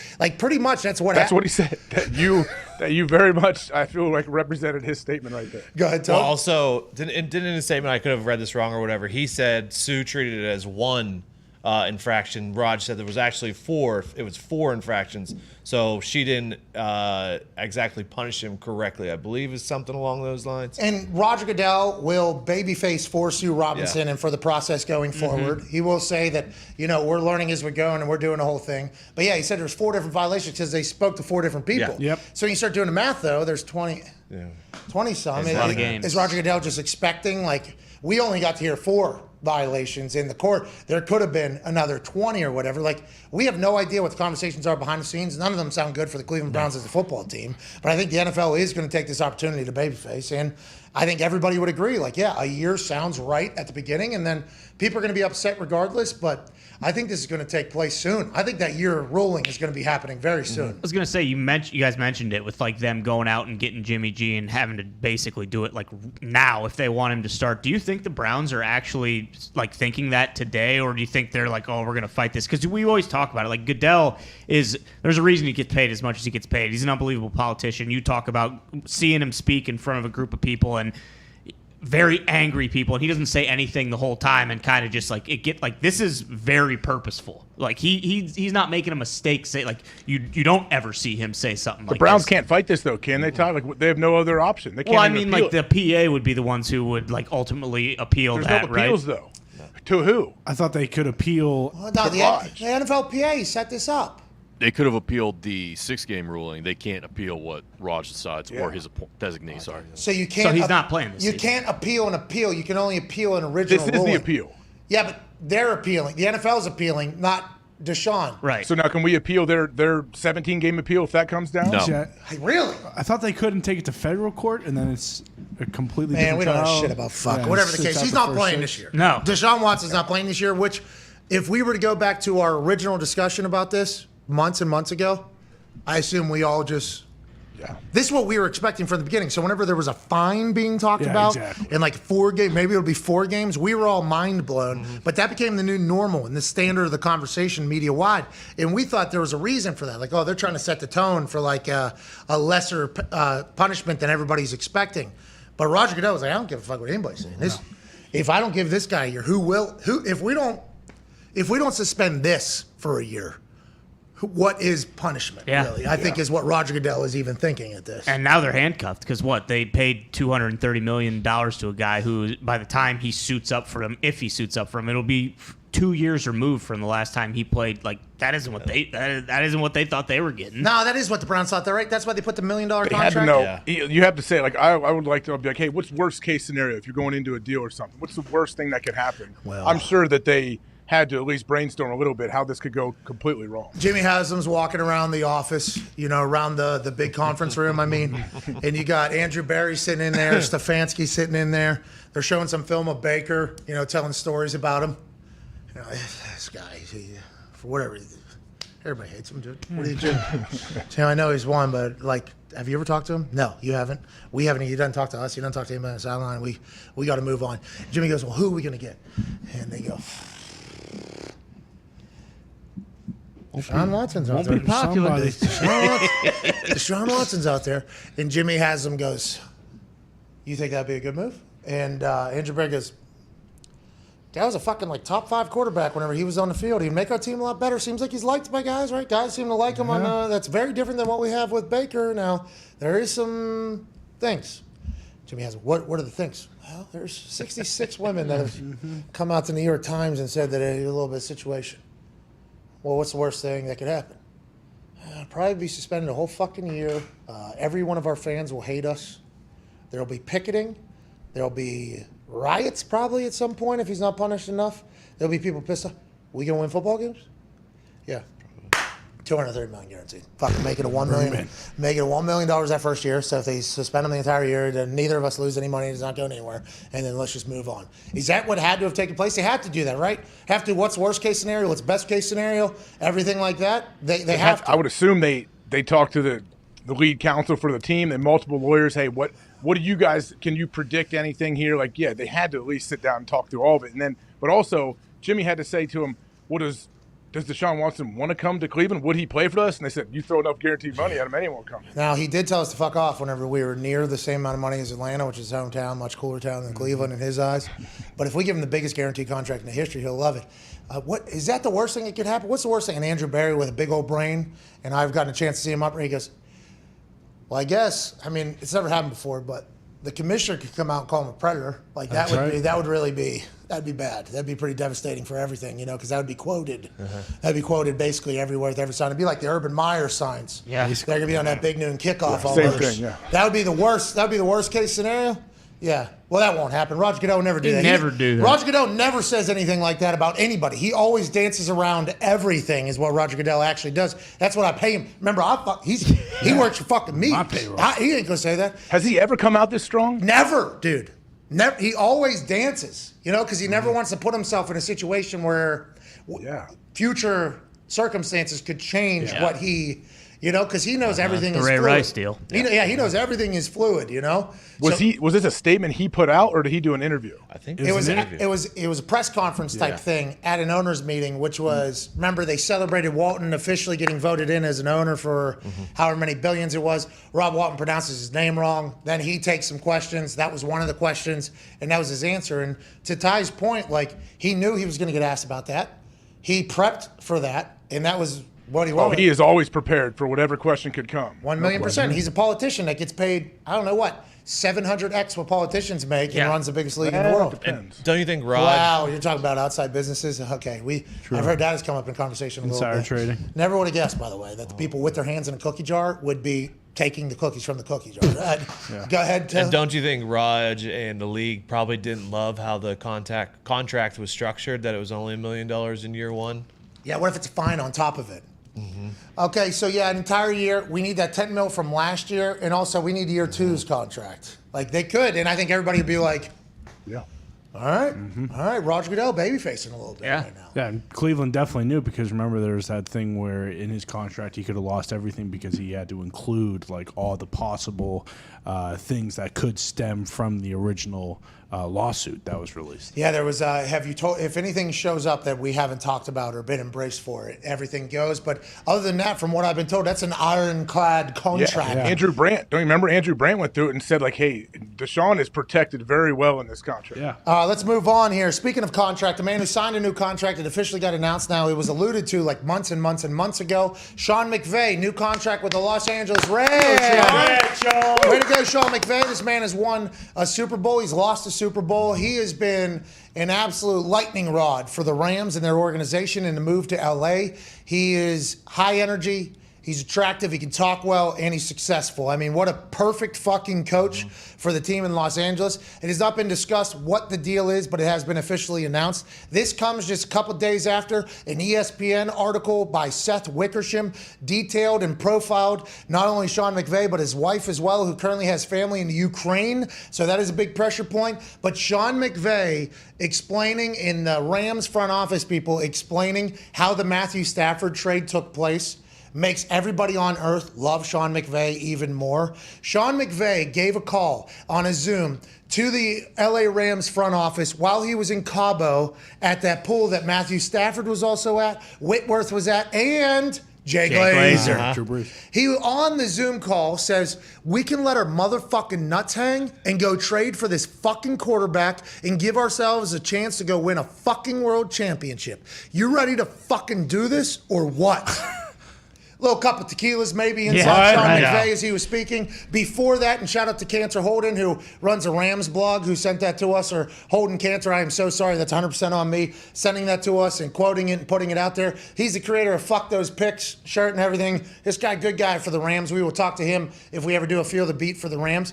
But Sean McVay speaking like this, and then in the Seth Wickersham article, just fuck this, fuck that, fuck this, fuck that. Were you ever going to go to Amazon even though they offered him 20 M's a year, 20 million a year? He said he never spoke to them directly. He had heard about it, but he loves his team. He said, I got Stafford in his prime. I got Kupp in his prime. I got Aaron Donald in his prime. I'd be an absolute idiot to go anywhere else, but I had to listen because how big the number was. And he said in that article too, I'll be 62 years old sitting in my office right here, and we'll be like, fuck, I'm still coaching. Sean McVay loves ball, man. Absolutely loves ball. well. He's getting the most out of those guys, and it sounds like his liver has taken a beating throughout this career, but success is high, and I love this man even more, AJ Hawk. I mean, the dude is so young still. What is he, 36, 37 years old, if that, right now? Yeah. Do we have any clue how much he gets? Like, if we know how much an NFL coach gets paid, it's only because, like, their owner or GM puts it out, right? Or the owner, I guess? We had a guest, a co-host, alongside Sean McVay on a show, and he said that, it was going to be like 14 or 15 million, basically. But it was not reported at the time that it was actually signed. Like, this became a talking point because it was learned months after the negotiation took place, like months after, that no deal had been signed yet. So a lot of people are like, whoa, the Rams kind of fucking over Sean McVay here. What's the deal with this? I guess they're trying to get Les Snead's deal done right now, the GM. Once that deal gets done, they'll announce both of them. I think we're going to learn a lot about the new standard of what coaches are going to expect, even though he's a Super Bowl winning quarterback or coach, and there's not a lot of coaches that have done that on their resume yet. But do we know what coaches make in the league? What does Belichick make? I know he's a GM, he's different, but 15? what does a first-year head coach make? I don't know. I think it also depends. Are you one of those young coaches that's coming in? Rule got a big deal. Yeah, I know he did. He got the market. 7 years. A guy like LaFleur would be interesting. Like, I wonder how much he makes. So this is just like, remember when Peterson got the job in Philly? I think he was given money, right? And they were just basically like, we'll run everything. You just kind of coach and do your thing. And then there became a power struggle inevitably between Peterson and the front office. Remember that? Like, he wanted, hey, I'm not like a first-year head coach anymore. Yeah, it got weird. We've had success. Allegedly. We don't know if any of this is true, but from the outside looking in. Something happened. Something. I mean, they got a statue, and then both people got kicked out of the fucking building. I mean, something had to have happened quickly. Some of those younger coaches that take head coaching roles, and it's under the guise almost of like the GM and everybody being like, hey, you're getting a head coaching job, but also we can control you. That is why we hired you. Boom. I would assume those contracts not as high. No. You bring a guy in, though, that's supposed to do everything and do it all. I assume they're making more money. It has to be able to range. Zito says he has a list of money. Who knows if these are public, or real or not? Is that the NBC Sports one? I was looking at that, too. Yeah, they're guessing, right? Yeah, I think this is kind of like a net worth guess.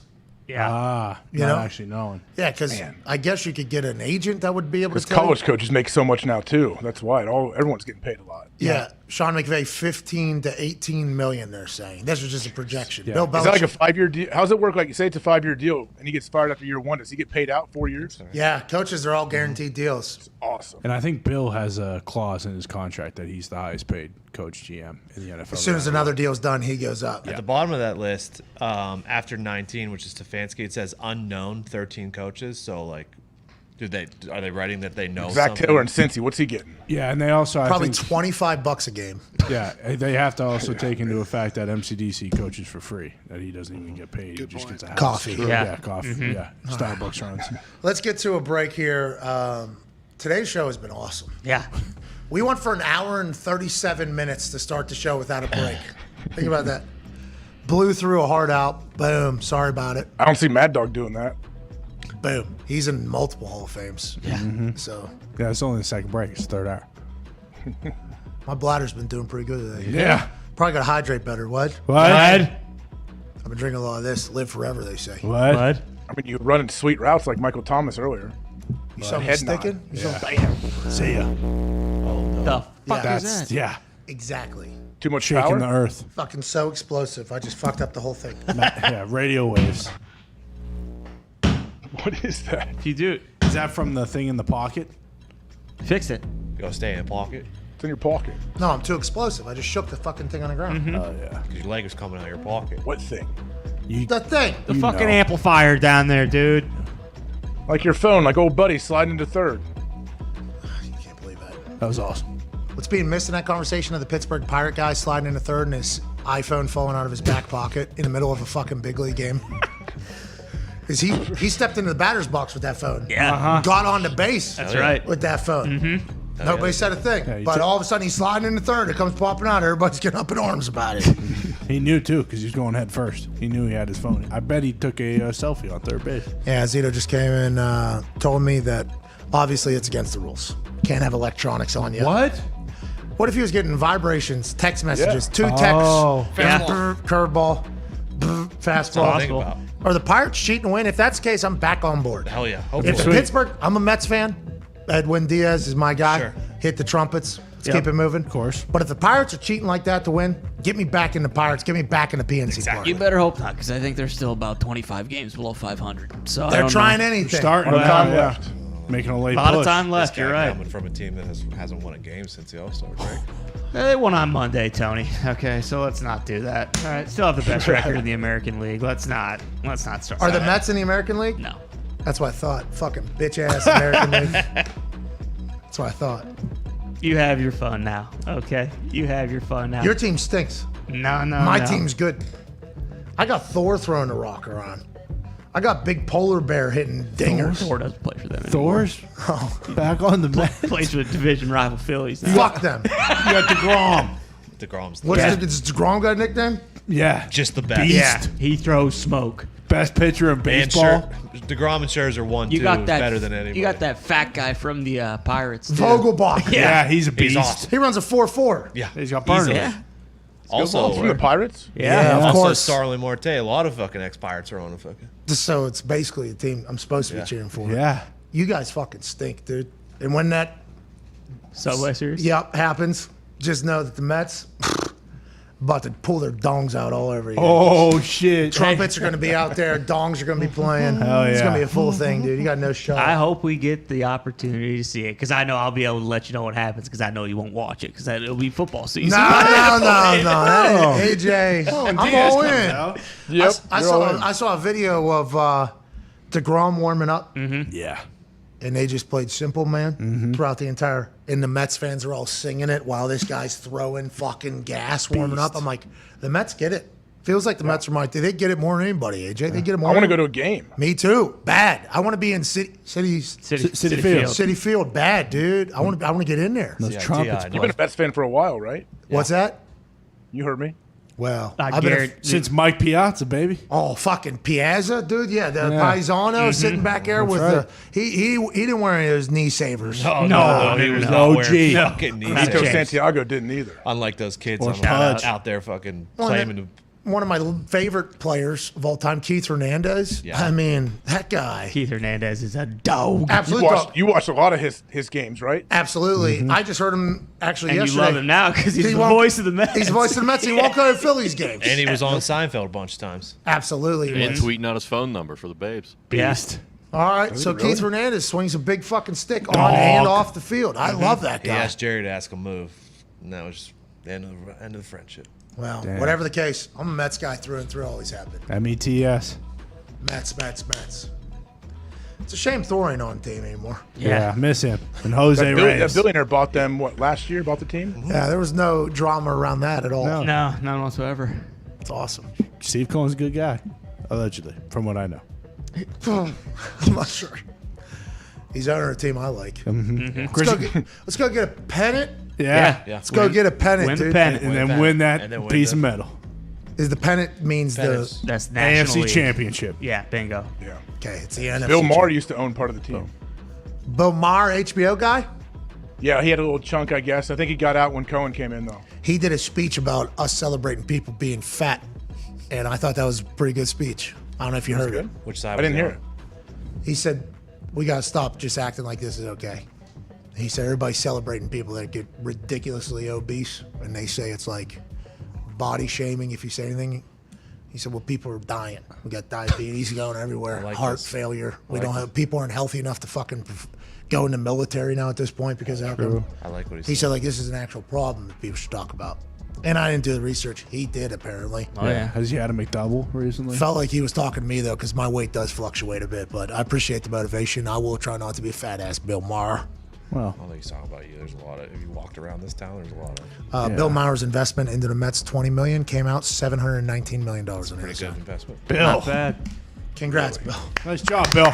That's good biz. I'll put that money towards some, Whole Foods markets, maybe some fresh fruit around New York City. Yeah, so people that want to eat healthy can go spend $75 for a salad. That's right. Bingo. Yep. That seems to be a pretty big issue too if we're to dive into that. I'd say That's a big Just apple. eat bland chicken.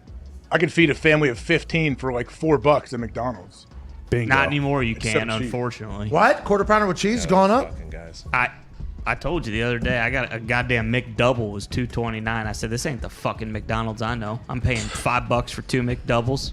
What happened to fucking the dollar menu? God damn it! What happened to billions of served? Now it's just billions getting ripped off. Yeah, medium fries, fucking $2.79 now. What? How does that make sense? No. Yeah, do some research. Hey, did you see?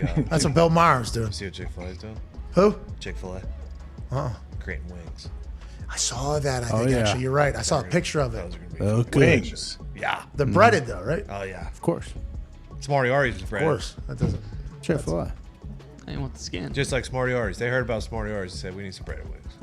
Now they're gonna have to put cocaine in those wings. I think they already do. That's what Smarty Arties did. Plum staple back in the day when we were growing up. Are they still open? Smarty Arties? Yeah. No, actually, they were running a cocaine operation in the kitchen. Spaglione is now. Oh, nice. Yeah, full raid, Nice shut it little down. front. We used to play Cruising USA and Oh, eat some so wings. It was the best place in town. Then it got shut down, and our dare officer was leading charge, walking in there. Really? Yeah, we watched it all happen. Plum was fucked. That just needs to be done. Wings you guys were eating had cocaine in them? For sure, it had to. That's why they were so good. The sauce was just so damn good. That's the wings, awesome. oh, crispy, every one of them. Yeah. Leave your mouth numb. Then you go Cruising USA, beat the shit out of Tone Diggs real quick. Of course. Fuck me sideways. Oh, one of those were the days. Whew. Caboli ever go to Mario? I guarantee. Yeah. Caboli knows Smoriori's. All right, we're back in 4 minutes. That was a good reminisce right there. Smoriori's right by Rudy's, by the way. Really? Right across the street from Dunkin' Donuts. That's where everybody went Friday after football games. You got the original hot dog shop was right across the street. Yeah. Oh, those were the days. There's like a cost cutters near the Dunkin' Donuts, isn't there? Well, now it's Come on. I think there is. everything got shut down, because everybody was probably doing shady stuff. And in the cookie jar. Oh, those wings were so good, though. Oh, Chick-fil-A's wings are going to be good because Chick-fil-A makes everything good. Exactly. Yep. Yeah, they got the chicken. Yeah. They do have the chicken. And they have the service, too. They changed the game. All right, we're back in 4. We'll answer some phone calls. 1-833-4-McAfee. Rest in peace, Smarty Arties. Rest in peace. RP. But with Smarty Arties getting their drug operation a little messy and getting caught, it birthed Pugliones. Hell yeah. Boom. And honestly, without Pugliones, what are we? Where we be? What's Pugliano's? Restaurant. Some Italian family that just, took Chicken over farm. Smarty Arties, grabbed their kitchen, created their own thing, and became the only spot to hang out in town, basically. And they crush it. And their food is delish. Believe it or not, pizza, you're shitting for 4 days afterwards. Oh, Hell yeah. You know it's good. But it is so good. I just saw behind you on the ticker the Mets are up 6-2 right now. That's what we do. Who we beat? Who we beat? I think they play the Reds. Oh, AJ! Oh, See yeah. ya. What inning are we in? Sorry about it. What inning? Well, the Paycor Reds ain't got shit on the Joey Mets, Otto dude. will bring us over the top. Auto stinks. Thor's closing, dude. Sorry about it. All right, we're back in 4. This is the Pat McAfee Show, dude. This show sucks.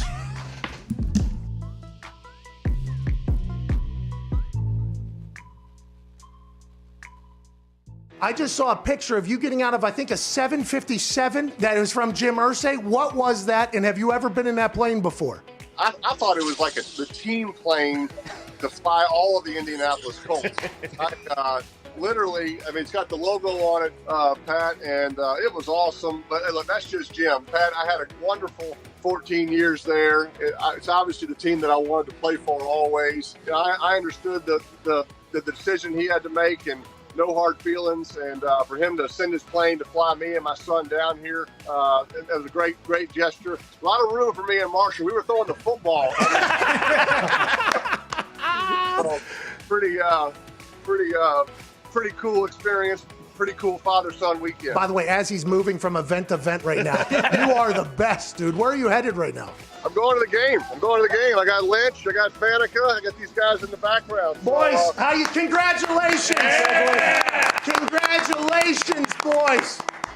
All right, Peyton. Oh, hey, there he is. Marshall, I hope you enjoyed that plane, pal. Hey, Peyton, last thing here. You talking to Tom Brady, you becoming friends with him. It was interesting to watch. Oh, yeah, take the photo. Take the photo.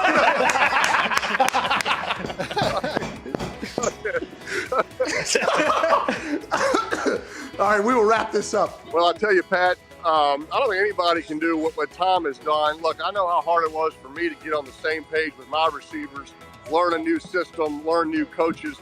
But I had a full off season. I was injured. I was rehabbing. The fact that Tom has done this in a COVID pandemic off season, no time to meet with his receivers. He met with his coaches illegally by breaking into Byron Leftwich's house. So besides that, it's been incredible what he's been able to accomplish, and he deserves all the credit. His leadership is what's put the Bucs in this game today, and I have great respect for him because I know how hard it is, but he deserves all the credit. Hey, how did you know Red 18 was coming? Pat, I mean, I can't tell you how much I appreciate you telling that story and just growing the legend. That was about the 18th time I tried it. I was over 17 going into that. And, you know, when it doesn't hit, you just keep walking and nobody ever really tells you about it. So when it hit, I was as surprised as you were. And the reaction from some of the good old folks there in the casino that night was pretty special. Well, I appreciate you doing that. You made me and those folks in the casino a bunch of money. Congrats on the Hall of Fame nod. Thank you for spending time. Enjoy yourself at the game, Peyton. Pat, thanks, pal. I appreciate you. The Sheriff Hall of Famer, Peyton Manning.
What's your problem?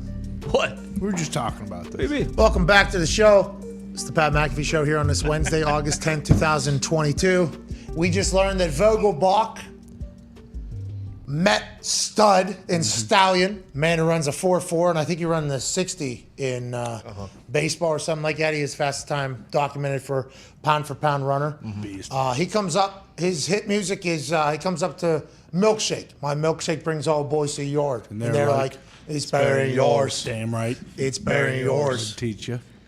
Well, I have to charge, dude. So that's what Vogelbach's coming up. We got Simple Man, we got Milkshake, and then we got Narco for Edwin Diaz.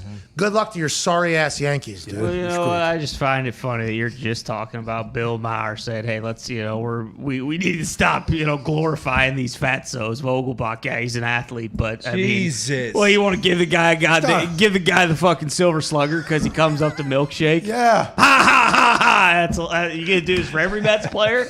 Maybe.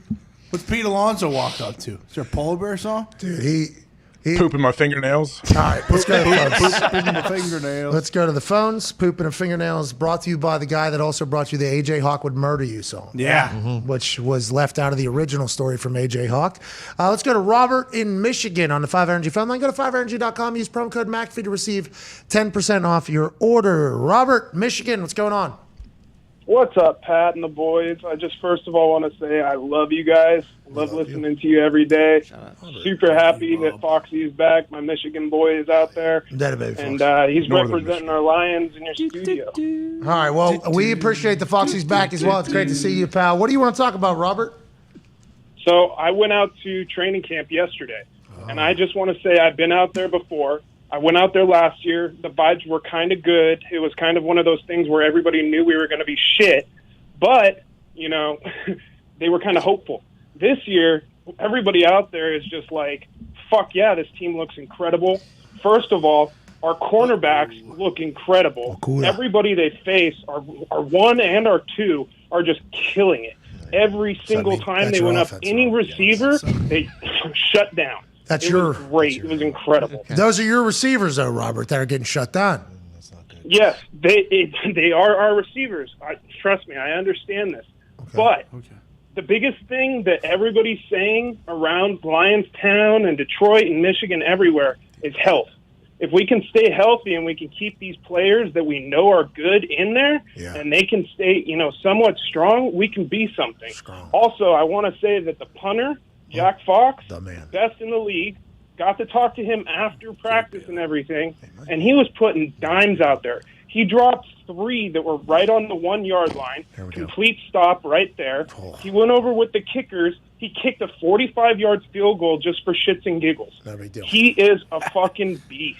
I agree, Robert. Jack Fox is an absolute stud. I worry, just like Hansen, he will be wasted in Detroit forever. But team's going to have to punt, it sounds like, because the offense can't do a damn thing against the defense. But health is a story for everybody, Evan. I mean, that is real. I do like the fact, though, that it feels like this is Lions season every year, right now, after draft, before regular season. But I think the rest of the world is on the same page as you guys. Like, let's go, Lions. Let's win some games. Yeah, and I have a question for you guys. Do we buy into the fact that hitting earlier might, we might not get injured week 1 because we're hitting earlier, like MCDC said in Hard Knocks last night? I don't know, AJ. What are your thoughts? I respect the effort, at least. Because a lot of guys go down week 1, week 2. Yeah. I mean, a lot of it's luck. Like the soft tissue stuff, like hamstring pulls, calf, pull, anything like that, it always gets blamed on the strength coaches, which I think is stupid. I don't think they should be blamed for a guy whose hamstring, he pulls it twice a year, and he has some dumb guru he goes to in the offseason and ruins him by the time he comes back for camp. Like, that's an ongoing theme in the NFL for sure. But hitting early, I think your body needs to get used to it. You do get used to hitting, and once you've gone through that first week of it, you do kind of settle in. But after that, I don't really know. MCDC even said, didn't he say, like, the stats and facts and the figures, they tell us, like, we need to hit early. Like, you got to hit in camp and get your body ready. Like, I don't know what those numbers are, but I'm sure they have them. But once again, there's stats that go against it too. Like somebody could bring out stats. Well, depends on your team. He even said that though. He's like, he knows his team right now. He needs to tackle to the ground right now. He feels like that's what they need. Now, 3 years from now, they might not need that. Yeah, mature, and if he's around 3 years from now, that means they've had success, which is good. And you can get away with doing whatever when you've had success because your resume says you've had success. So whenever you say something, people will just fall in line. I think what's impressive is that this Lions team seems to be all in. Tackling to the ground that early, I think, was alarming to all. I think anybody that's ever watched an NFL practice on the inside, it was a little bit like, damn, I have never seen anything like that before. That seems to be a bit aggressive. They're running basically Oklahoma drills in the NFL. But with space, though. It's different when it's close quarters and you're only like a yard apart. You're not going to have those running collisions. They have the opportunity to have nice, big running collisions. They had special teams plays happening, one-on-one special teams plays. Now, the defense seemed to be very poor at tackling in that drill. They are set up for failure in that drill. They are set up for failure in that. So I guess if you have success, you got to celebrate it. But everybody's all in. That's what I'm saying again about like Joe Judge last year in the Giants. It didn't work out. But whenever he was telling them to do things that was in a lot of people's eyes like pee-wee football-ish, everybody was doing it. Now, are they doing it because they're trying to make a team? Yes. But there's some people on that team, and he even kind of dissected it. There's some people on the team that have already made the team, and them going all in and believing in it, I think that's the biggest story that I got out of the Hard Knocks. Yeah, it's one thing to be bad, but when you're bad and it's an absolute dumpster fire, like everyone's miserable and no one can have fun there. So at least the players are in, the coaches are in, and the fans are in. Aiden Hutchinson. He's going to be a dude. He already is, it seems like. Them talking to the players that are now coaches going like, yeah, I think we got a Hall of Famer here. Like everything that he does. He works hard. He has an energy. He seems to be beloved. If he and Sewell both can just be like cornerstones of the offense and defense, man, that's a great thing for them. They're only going to get better. Yeah. Only going to get better going against each other. Jared Goff. Let's see how Goff does. It's up to him. He's the highest paid guy on your team, right? Can't wait. Jared Goff. He's going to have a great year. It could be a big deal for Brunell if he does play very well. It goes, Brunell, look at you, man. Yeah, cover some ground. Brunell. Maybe Goff throws left-handed this year. Right. That's good. In honor of Brunell. Let's go to Koski in Florida. Koski, what's going on, pal? Hey, how you doing? Keep it moving, boys. Hey, all right, love it. Is your name Koski? Kowski. What are you saying? Short for Noah Kowski. Oh, nice. Kowski. No, What are you saying? I'm fucking saying his name, AJ. What do you want? Spell what you're saying. Koski. Kowski, AJ. Koski. Is that how you on the screen? Talking about Yeah, Koski. wake up. Yeah, it is. Koski, what would you like to talk about down there in Florida, pal? We appreciate your calling. Well, congratulations for getting the NFL film deal. That's going to be awesome. Thank you. Had to pay for it. This high IQ plays show, you could call it Big Brain Ball. So that is And then I was also Big Brain Football is the big balls and Working big title. balls and brains. It is the working title. I appreciate you. I mean, maybe Koski, you saying that makes me feel like, yeah, we maybe hit it right. Yeah, Maybe we hit it Koski right went on it. If Koski knows. Thank you, Koski. We appreciate that. Thank you for the celebration, That too. would be 3Bs, though. And we got a different show that's in the works, too. That might be too true. similar, too. Think about this show. Just think, we've been brainstorming. Okay? Bruce and Bill's Big Bets Bonanza. B5. Boom. Yeah, I mean, I'll watch. See you there. Two guys incredibly uncomfortable on film, on camera, giving their big bets every single morning. Here we go. Bruce and Bill's Big Bets Bonanza. B5 every day. Keep track of their record, too, publicly. They'll have to answer to it. They have to be up and at 'em every morning for it. Trying to add something before this show, like maybe a morning show to lead people in there. And that's really, I mean, there's a lot of shows that have been tossed out there. That one's in the lead. By far. Pretty strong. Now, will the show be good? We don't know. Well, only one way to find out. We got to put B5 out there. I can tell you it's going to be the #1 UFC betting show on the planet because Bill has told me his UFC betting record, and it is fucking like 103-2 or something like that. Yeah, and Bruce is the it is. And Yeah. Bruce is a horse sharp. Like Hammer Dahn obviously still exists. Bruce is but a the horse sharp. Horse Yeah. and UFC sharp. and UFC. Nobody in this office has won a horse race in the last 4 fucking years. Yeah, thanks Just a lot. because he gives the most amount of information on the horse doesn't mean he's a horse sharp. Yeah, that's fucking TVG Mike's fault. That's not Bruce's fault. God damn it. Oh, you're right. You're right. TVG Mike TVG just spits out losers. I can see 2 weeks after that starting, though, people just saying, like, God, I need my B5 shot for today. Yeah, let's go get a B5. Yeah, I need a fucking B5 shot. AJ, you haven't really given much opinion. Just ask a couple questions. Do you think B5 has a chance, or what do you think? After hearing Ty say that, I absolutely agree. Like I said, I want to watch this. I want to see how the show starts. Like when it opens, what does it look like? Who's on the mic? Well, I think it's just cold open. Zoom in on Bill. Yeah, tight shot on Bill's face. Quickly zoom out. And then a Zoom out of his face. No, I think it's a slow Sorry, zoom. yeah. Slow zoom out while Bill is cutting a promo on what today's B5 is going to be about. And then at some point, boom, Bruce pops in. And then Bruce starts talking. Now it's a slow zoom in on Bruce's face. And then run the credits. And then we're back, set the scene, two shot right next to each other. That's every day. I can't wait. All right, so we're doing it. Let's go to Kevin in Charleston on the 5 Energy phone line. What's going on, Kevin? Man, I'm happy. Hey, what's going on, Pat? I'll keep it moving. Okay, good. Just a real quick question. Me and my buddies having this argument. I'm from Houston originally, lived down in Charleston. Everything that's going on with the Texans this offseason, everything going on with the Astros the past couple of years. Is it okay to change loyalties in your fan base? Where are you going? Can you do it? I understand this is America. This is America. We can do what we want. I mean, is it lame for a 30-something-year-old man to change his fan base? What? I mean, I'll shut up and listen. I'll hang up and listen. Hold on, Kevin. What's the team you're going to? I don't know. That's the point. Like I said, I'm married. My wife is from Boston. What? So, No, I don't know. Now's not the time. Get to that. You missed that. You Switch. missed that. 20 years ago when you were 15, you should have done that. What? I mean, Switch. It's time to switch. no, now's the only time we're all If you don't have a signs- team in mind, though, don't switch. You No, got to be Patriots. passionate about another team. Well, I think he wants to find his passion. Maybe he wants to allow himself to open up to maybe a new team. I tell you this, Kevin. Fucking do whatever makes you happy. Yeah. Don't listen to anybody else saying, you're not a good fan. I just became a Mets fan 2 days ago. Yeah. I mean, that is, listen, this is going, whatever makes you happy, pal. And the people that get mad at you for not supporting a perpetual loser, they don't understand that you don't want to be miserable anymore. You might actually care more than they do because you get actually miserable from what your team does. Don't feel bad. Now, I do believe there is, you will be judged and you will not be deemed the most loyal fan. You will not be, like, nobody's going to crown me the best Mets fan on earth. But I'm allowed to be a Mets fan. Not yet. Yeah. that's right. I just, I'll never get it because I wasn't by birth. But I think you should just do whatever makes you happy, Kevin. I don't think you got to worry about anybody else. If you want to cheer for now's not time to leave the Davis Dougie Mills train. Definitely not. Especially after what we did yesterday. Like now might be the time to stay Jack on. Easterby, come on now. Exactly. Redfish, Bluefish. We'll win 1 or 2-ish games next year. But like that is something I think that people. I like the Texans. I don't know how they're going to do.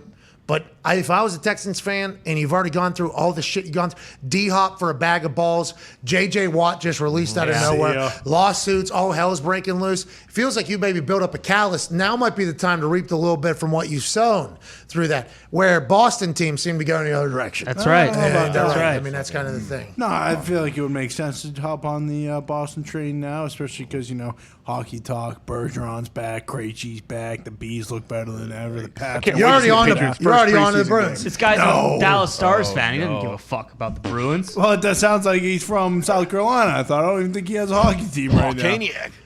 Oh, he should become a Caniac. Yeah, brother. Yeah, all right, let's go to the phones. I just think everybody should do whatever the fuck makes them happy, okay? But whatever makes you happy, don't be forcing it on other people and change their life, too. Also have a little self-awareness. I'm all about people enjoying times. I respect the fans of terrible teams. Like, that's why we have so much compassion for the people of Detroit. Now, we have to call it out. You guys fucking stink. Terrible. I mean, that is just how it is. But in the same breath, we're saying respect, though, that you have stuck through that, and maybe this year will be the year where you get to reap the benefit of it. They're Browns fans. You always say that about the Browns fans. Bingo. They've sat through a lot. I have nothing but respect for it. They're much more mentally tough than I. Because if one thing brings me negativity all the fucking time, there's a good chance, just for my state of mental health, I gotta eliminate this from my life. I'm out. Sorry about it. You guys figure it out. That'd be great. You're bringing me down. That's how I view things. But I'm not known to be the biggest fan of anything. Some people like that, though. Some people like to live in that misery. That's like how they identify. Well, I like that, and they're also part of a group, And when you finally get a win, it's going to feel great. You know what I mean? I mean, they went 0-16, and people watched those games. That's what's tough. People went to a lot of close games that year. A lot of times too, that is the event that's bringing you the most joy in life. You love nothing more than when the NFL season comes around and it's just oh, my team stinks. Why do I? Week love this? 3, the season's over. Yeah, over. Well, our team fucking sucks again. All right, let's get a top 5 pick. Jesus, why am I a fan of this team? And then next offseason, they're making all the right moves. We actually look really good. Hard knocks. But that's fandom, isn't it? You do whatever the hell makes you happy. And if you're already thinking about it, that means you're already checked out anyways, Kevin. True. Move on, do what you got to do, but still keep in touch with the Houston teams because I think they might turn it around. AJ, Chris Mad Dog Russo's in 6 minutes and 10 seconds. Anything to say to his listeners? Nope. Mad Dog Wednesdays. He is always on fire. That's right. Yep. He's fired up. And we're hitting hard out for the first time all day. We'll see you in about 21 hours. Have a good one. Cheers. Okay. Cool. Well done. 1 for 3. Big baseball show. Hall of Fame numbers. Everybody can eat shit. See you in Cooperstown. 333, pal. Hell yeah. Who said that their kid was in the thing? Was that Keith? Yeah. Keith, Is that the one on TV? Yeah. No. Is it? Yeah. I thought they were. I thought Cooperstown was big different. tournaments That's Howard J. Lomedy Stadium. I thought that's where the regional Did was. Iowa beat Wisconsin? Probably not. They fucking jumped out to a 1-0 lead, and then their pitcher, he was throwing fucking meat. So I assume they got beat. Meat is not good. No, he's fucking throwing slow right down the middle. And Missouri put a pounding on him in the second inning. I've been watching these games. I'm a new baseball fan with this whole. Wait, it's College World Series? No, Little League. LLWS. Come on, wake up. Maine beat the brakes off of Massachusetts a couple days ago. Yeah, they're on now too. Yes, yesterday was the big moment that trended Texas and Oklahoma. Yeah, Texas East or Texas West. Texas East. Texas East. Texas East pitcher, big guy, threw hard, pegged old buddy right in the fucking head. He was all shook up about it, almost killed a kid, he thought. Mm-hmm. Then they hugged each other, straight up, straight hug with each other. On the mound. On the mound. It's weird. That ain't my Texas. Did they know each other? I don't know. I have no idea. You hear some of those stories where a guy a pitcher will strike out a batter. Remember, this was on the internet a couple years ago. High school team. Different high school team than Little League World Series. I think the way we judge Little League World Series different than high school, just strictly because I've never been around little fucking humans at that age. I have no idea what to expect. Mm-hmm. Now, I assume that I know how I would have acted much differently than that kid that went to first and hugged the pitcher. I would have been vastly different. I would have been like, this guy fucking stinks. It's probably what I would have done as a kid. Sure. But what that kid did, honorable, especially in the Little League. The high school kid, the pitcher, state championship, struck out his friend or whatever, and then he ran over instead of celebrating with his team and consoled that guy. I hated every single part. I mean, I couldn't have hated that more. I thought he was a bad teammate. Everybody's saying he's a good guy. I'm like, bad teammate, though. All of his Literally, all of his team wanted to celebrate with him. Going nuts. And he's consoling the guy he just fucking didn't have a problem throwing that nasty cutter to just a couple seconds ago. High schoolers, though, they're a little bit older. You judge them a little bit differently personally. Now, Portnoy was trending yesterday for his comments on it all, and I could see how people would take it that way. But the Little League World Series, I've oddly gotten into, I think, this year. And I'm talking shit to people that I know from the states in which these little kids are representing. And I think that's the best part of it all. I mean, the kid's standing on first base fine. What are you crying for? Who, the pitcher? Yeah, he's fine. He's standing right over there on first base. What are you sobbing for? Because what could have happened? He's living in his fears. This is actually a big moment where maybe he realizes he's going to fuck up. Hey, kid, you're going to fuck up the rest of your life. This is a moment where he's getting publicly having to go through this lesson. How old are these little league kids? Like 12? Yeah, like 13? 11 to 13. Yeah. Well, Junior unless they're high. 20, like that one. Yeah, guy. Danny Almonte. Junior high. And that Little League World Series is never better than that year. Well, you're goddamn right. I mean, Yeah, he's 4 years older, throwing Striking so everybody out. hard. They're about throwing 3 years so older hard. than you were when you were dealing cigarettes, okay? These kids shouldn't be fucking crying on the mound. All right. I agree. See, I can see that. I can see that take as well. I've never been around an 11-year-old. Thanks a lot, fucking video game with foxes jumping around. What's it called? Building, you build her. Fortnite? Thanks a lot, Fortnite. What Fortnite do? Ruined kids. How? What happened? Just made them all soft. Fortnite did? Yeah. Yeah, I mean, that kid's going back to Texas, and he's getting made fun of for the next Especially 15 years Texas. of his What are we life. Are doing? you kidding me? Is No, Texas I know. not Texas anymore? I know. Which kid? The guy that gave the hug or the pitcher? The pitcher. He's I think crying. everybody's like, he's 11 fucking years. Exactly. Do any of us know what an Could he 11-year-old? was he crying? Was Yeah. he crying because he hit the kid because he felt like it's a bad pitch?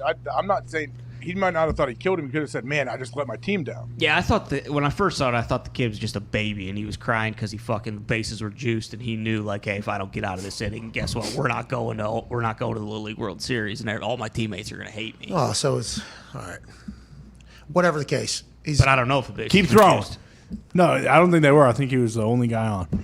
Just throw Maybe gas, first or kid. second. You're gonna fuck up. Strike his fucking ass out. Yeah, stop crying about it. It's a much different coaching style, though.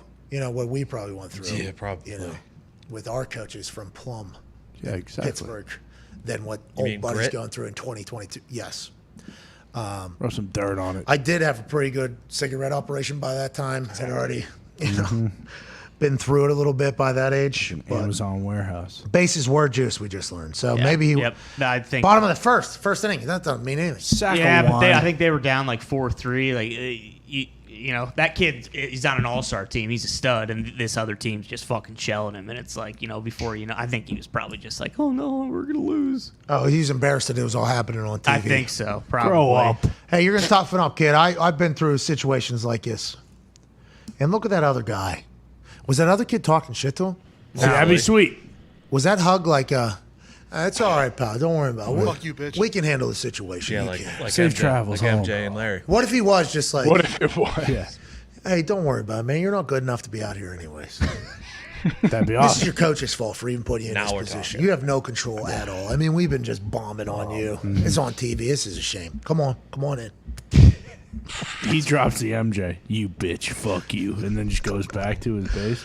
A lot of Yeah, reaction to that. how did the rest of the game go? Do we know how the kid pitched after that? Did Texas Southern win that game? Did Texas West win that game? I think Did Texas Texas East win that East. thing? It's Let me Eastern see. Texas, like the big green, you fucking asshole. No, I got two. Texas West also in, Yeah, the, in the hunt Texas West was playing the day before. against Really? Oklahoma. And Yeah. Oklahoma sent him home. Really? So Oklahoma's maybe that hug was just like sons of bitches from the other Just side. like Texas West. Texas East wins 9-4. Wow. Way to go. I'm happy that it's all worked out. Now you have to question the kid that hugged the kid. Did he motivate him back to being a good Yeah. pitcher? That's a shame. Nonetheless, they're young. I don't know them. We need to. Before he went for the hug, he just yells, "You're fine. Come on." Well, see, now you we serious? don't know if that was the tone in which it was said. This is a Zito Take it, reenactment. take it how you want. Because those words could be said in many different ways. Yeah. You're fine. Come on. What do you think Mark Caboli thought of the whole thing, Ty Schmidt? All right, let's go to the phones. Mark Caboli needs to become a mainstay on He this does. program. He does. On You're this fine. program. Come on. Doesn't it feel like he's just like, blah, all the time? Yeah. We are in his way. Yeah. He does. We are asking Well, him a that's question. just been Bro, he tore both of his Achilles. 10-week span. He had in that picture. He had one looked like a compression Yeah, type the deal on his sleeve. right Achilles, I believe. Feel the Beat is fucking awesome. We should win an Emmy for that. Yeah. And then maybe the mic'd up segment with NFL Films. The thing about it is NFL Films will submit it. Yeah, true. Yeah. There's zero chance we will. They'll put that reel together. Here, Mark Caboli has responded to the golf cart situation. Dumb. This guy's the best, dude. Mark Caboli. Legend.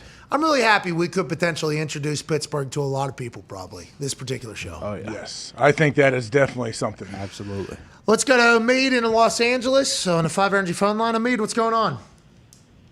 Yo, keep it going, whatever, man. I'm going to let that Mark to the right of Ty know that he's got to keep his mouth shut about this damn Celtics trade.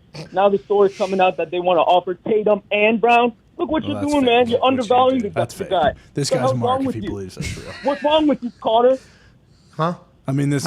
Is he still on? Yeah, he's still on. Okay, well, this guy, I'm you still are a on. I'm complete here. I'm Mark, here. pal, if you think that Brown Tatum thing was real. You're saying his Read name's a a Mead? book, okay, pal? He says a Mead's more like a Yeah, Mark. yeah, he's a fool. Yeah, if Mark. he thinks that's a real thing. Of course, it's been out there since the beginning. Oh, Mark in L.A. Mark. All right, that's it for the show. Okay? We've done enough. Today was one for the books. It was. Had to feel the beat, had Yep. a major announcement. I mean, we broke down litigation again. Yeah. That seems to be really in our breadbasket. And we talked about human development, you know? Yeah. 11-year-olds and 13-year-olds. Just teaching lessons. And you end it with a good old-fashioned mark-off. Yeah. Gotta love it. Nothing better.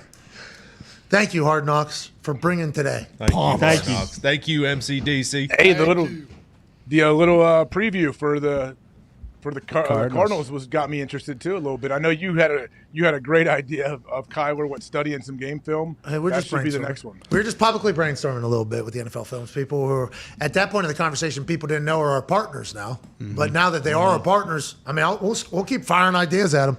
I'm sure they'll listen. I do wonder how J.J. Watt's feeling because Keith was like, we need to find someone notable, no words, just have them on the screen, and they chose Hopkins and not J.J. Watt. Shit. No, they said they got like 5 different shots. Remember? Hey, why they said no word. Why Caboli dunk on Roethlisberger, as you said, towards the end of the comment? Well, Mark Caboli is a beat writer for the Steelers. He knows the Steelers inside out. And that means he knows Ben inside out. Which he's just reporting the truth. He told the exact truth. Ben Roethlisberger's going to have a daily show on DVE this season.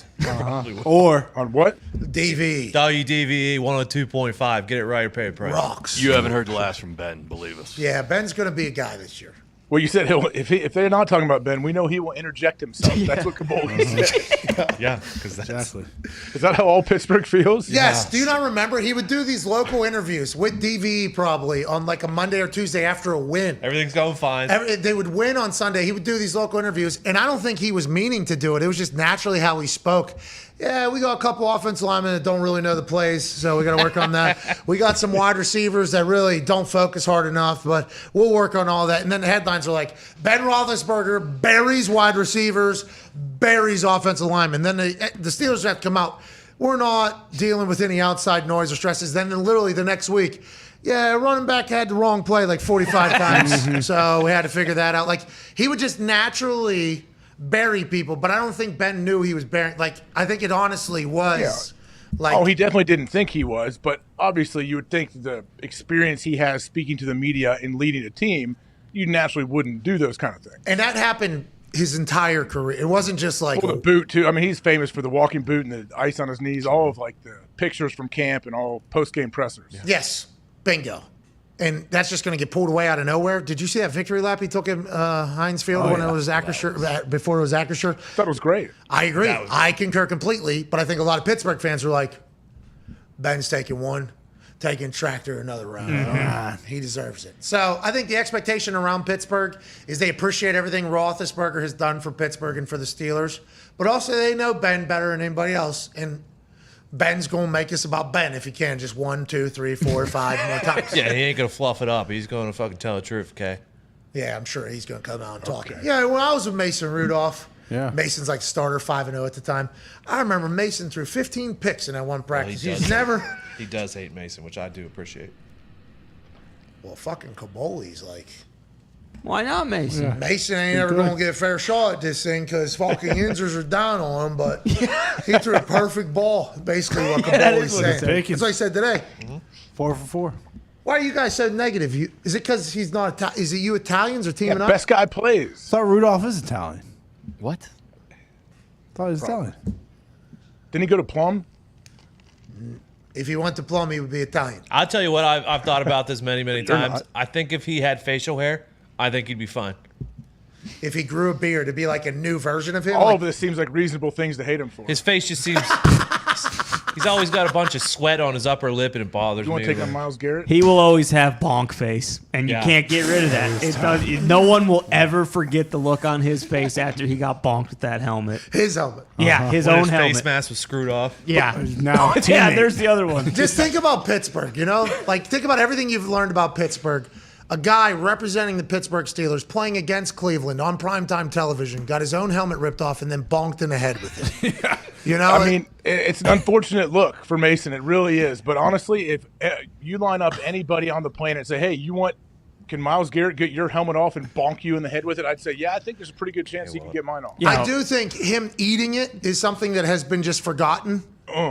But him eating the top. By the way, that's a hard part of the helmet. That's where everything comes together. That could have given him a nasty cut. Could have split his head Here's in the two. thing, AJ. Take skull. Myles Garrett's played quarterback played against a lot of quarterbacks. He only did it to one. Okay. So doesn't that make he you could've happy that kinda he dog Cleveland mentality. Brown You're that guy. got Tough son of a so bitch. mad? at a Nothing Pitts- about Mason Rudolph makes anyone happy. He ate his helmet. I mean, that's pretty good. And the tough. Look at grit on this guy. Tied the Lions. That made me happy. Oh, yeah, he tied the lines. Exactly. Tied the lines. That was a tough Guy game, doesn't though. lose football games. All respect to Duck too, but lost the starting job to Duck, who's Yeah, that was long ago. That was Duck's before- a dog. What are we talking about? No, Duck is a dog. Duck's I know got I a love podcast Duck. right now, right? He does. Yeah. It the ain't duck. that I think he hard. just got his realtor's license too. So congrats, Duck. Hey, Doc, let's go. What you used to say in that video? Quack. Register to vote. Huh? Register to Vote. vote. Hell yeah. Fucking Duck. Midterms coming up. It was duck season for a long time. wasn't it? Yeah. We saw Duck start against Buffalo to with the playoffs on the line. That was a big night. We were down on the field warm-ups with Duck. Duck season was a good time. I was live in person at Paycor Stadium. It's just a jungle then. Just a jungle then. When Mason started the game and couldn't do a thing, and then Duck came in and won the game for him. So maybe I'm a little. And you were loud in Cincinnati, I assume? Yeah. When Duck got introduced second to last, right? It was him, then TJ. When you guys were in Yeah, they went offense, defense. Yeah, I think they just introduced every starter. Every other, yeah. Every starter. That's what I thought. They didn't announce Roquan Smith at Chicago Bears camp yesterday. Wait, what? That organization. I guess they were doing announcing of positional players for practice in front of the fans. They did not announce Roquan Smith. They did announce other linebackers, right, Zito? That's the story? That is the story. Is he there? Yes, he is there. Remember, he has to be. They'll find him $50,000 a day. That's not what the Bears said, but they could do that. He's on a PUP, I believe, still. Yes. So he has to show up. He's in the building. Is it uncomfortable? Who knows?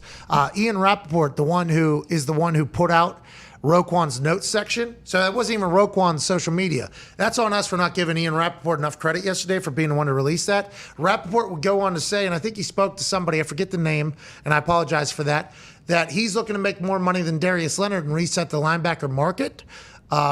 Because he's up, and that's kind of the way it goes normally in contract negotiations. He's representing himself, so there'll be a lot of people that'll bury him for that. But I think this is probably smart and good business. He also probably knows that the Bears won't be able to do that, and maybe he would like to move on in the middle of this rebuild. We shall see how this plays out. He did basically give a call to the ownership, though, at the end of his notes section. It said, if Yins won't get involved and get this amateur out of the way, we can figure things out. But the Bears and Roquan have a lot to figure out. And with that being said, the Bears have a lot to figure out. What is this season going to be for Chicago? We need to feel the beat in Chicago at some point. Have to.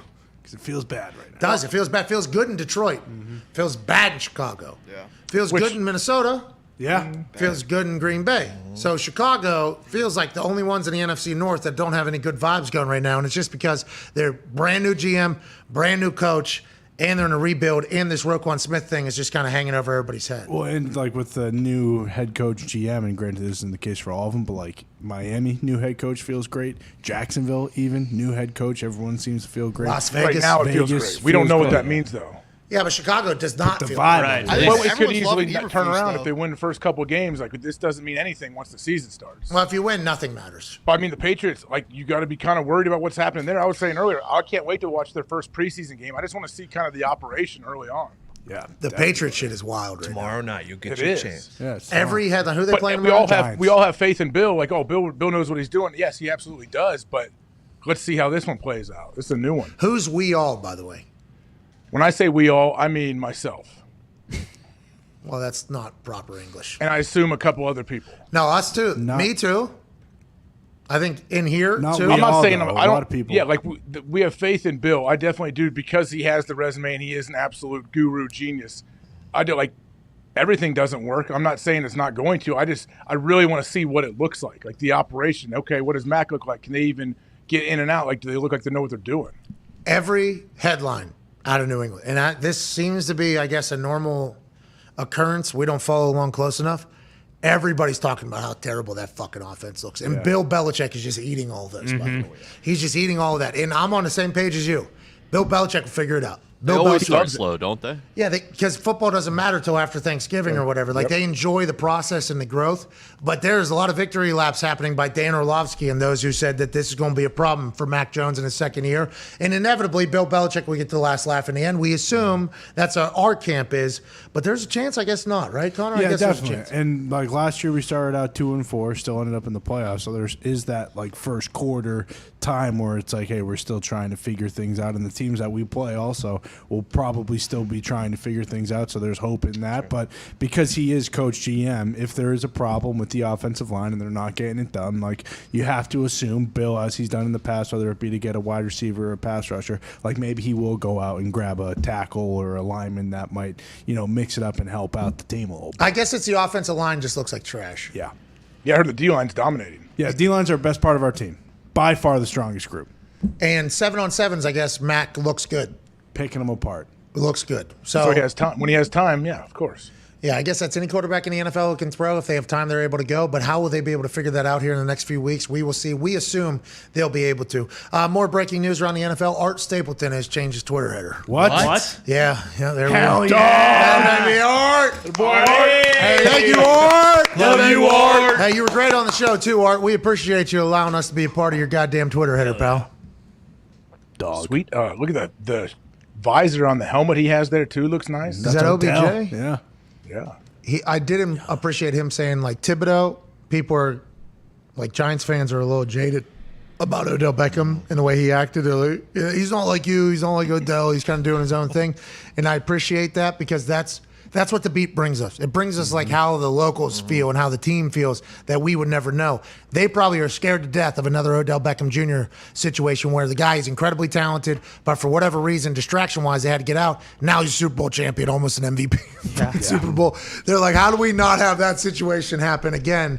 And also, 6 wins this year is not a lot at all. They're setting that expectation very low in the Giants organization. Yeah, and Dayball's supposed to be a guru, so maybe, he figures it out with Dan Jones. And also, like, the Thibodeau thing was very surprising, at least I thought, because everything leading up to the draft is this guy's so different. Yeah, he's weird. They were all scared of him because off the field, how just like he was, what they thought he was like crypto. selfish or he made different comments. Like, come on, man. This guy talked about crypto to us, said he's invested in Bitcoin. It's a different time. It's a different time than it was 20 years ago, too. Do you remember, like, a lot of people were saying that we had somebody on our show, I forget who it was, who were like, hey, can we get what do you mean? Like, he just talks about things that most football guys don't talk about, like crypto and both. He loves NFTs. It's like, what? This is the reason why this guy's a Myles turd? Garrett's writing poetry and doing, like, Myles Garrett was like, he came in, like, wasn't he on Hard Knocks? And he's super open about all, like, he doesn't do what a typical football player does off the field, I feel like. Thibodeau was number 1 overall like a year before he even came out. And then all of a sudden, guy, not a guy that you want. It's like, who started that rumor? Because that type of distraction thing is real. So much so that Thibodeau became a guy that people were like, do you even want this guy on your team? Even though whenever he wasn't eligible to be drafted, everybody was like, want this fucking guy on our team. It's crazy. Because if he ends up being a dog, which it sounds like he's going to be, like, what can we take serious from any of the draft process? Exactly. Nothing. It's cool to hear that he's about he's about business. Like he came in like ready to work and not caring about all the outside stuff. That's pretty sweet. Well, Bitcoin's done. Yeah, so he's got to kind of. True. Hey, whatever motivates you, man. Whatever We're it such takes. assholes, okay? We need to stop being such big assholes. We'll try to do that tomorrow. Okay. Hashtag PMS NFL Films right now. Take a screenshot.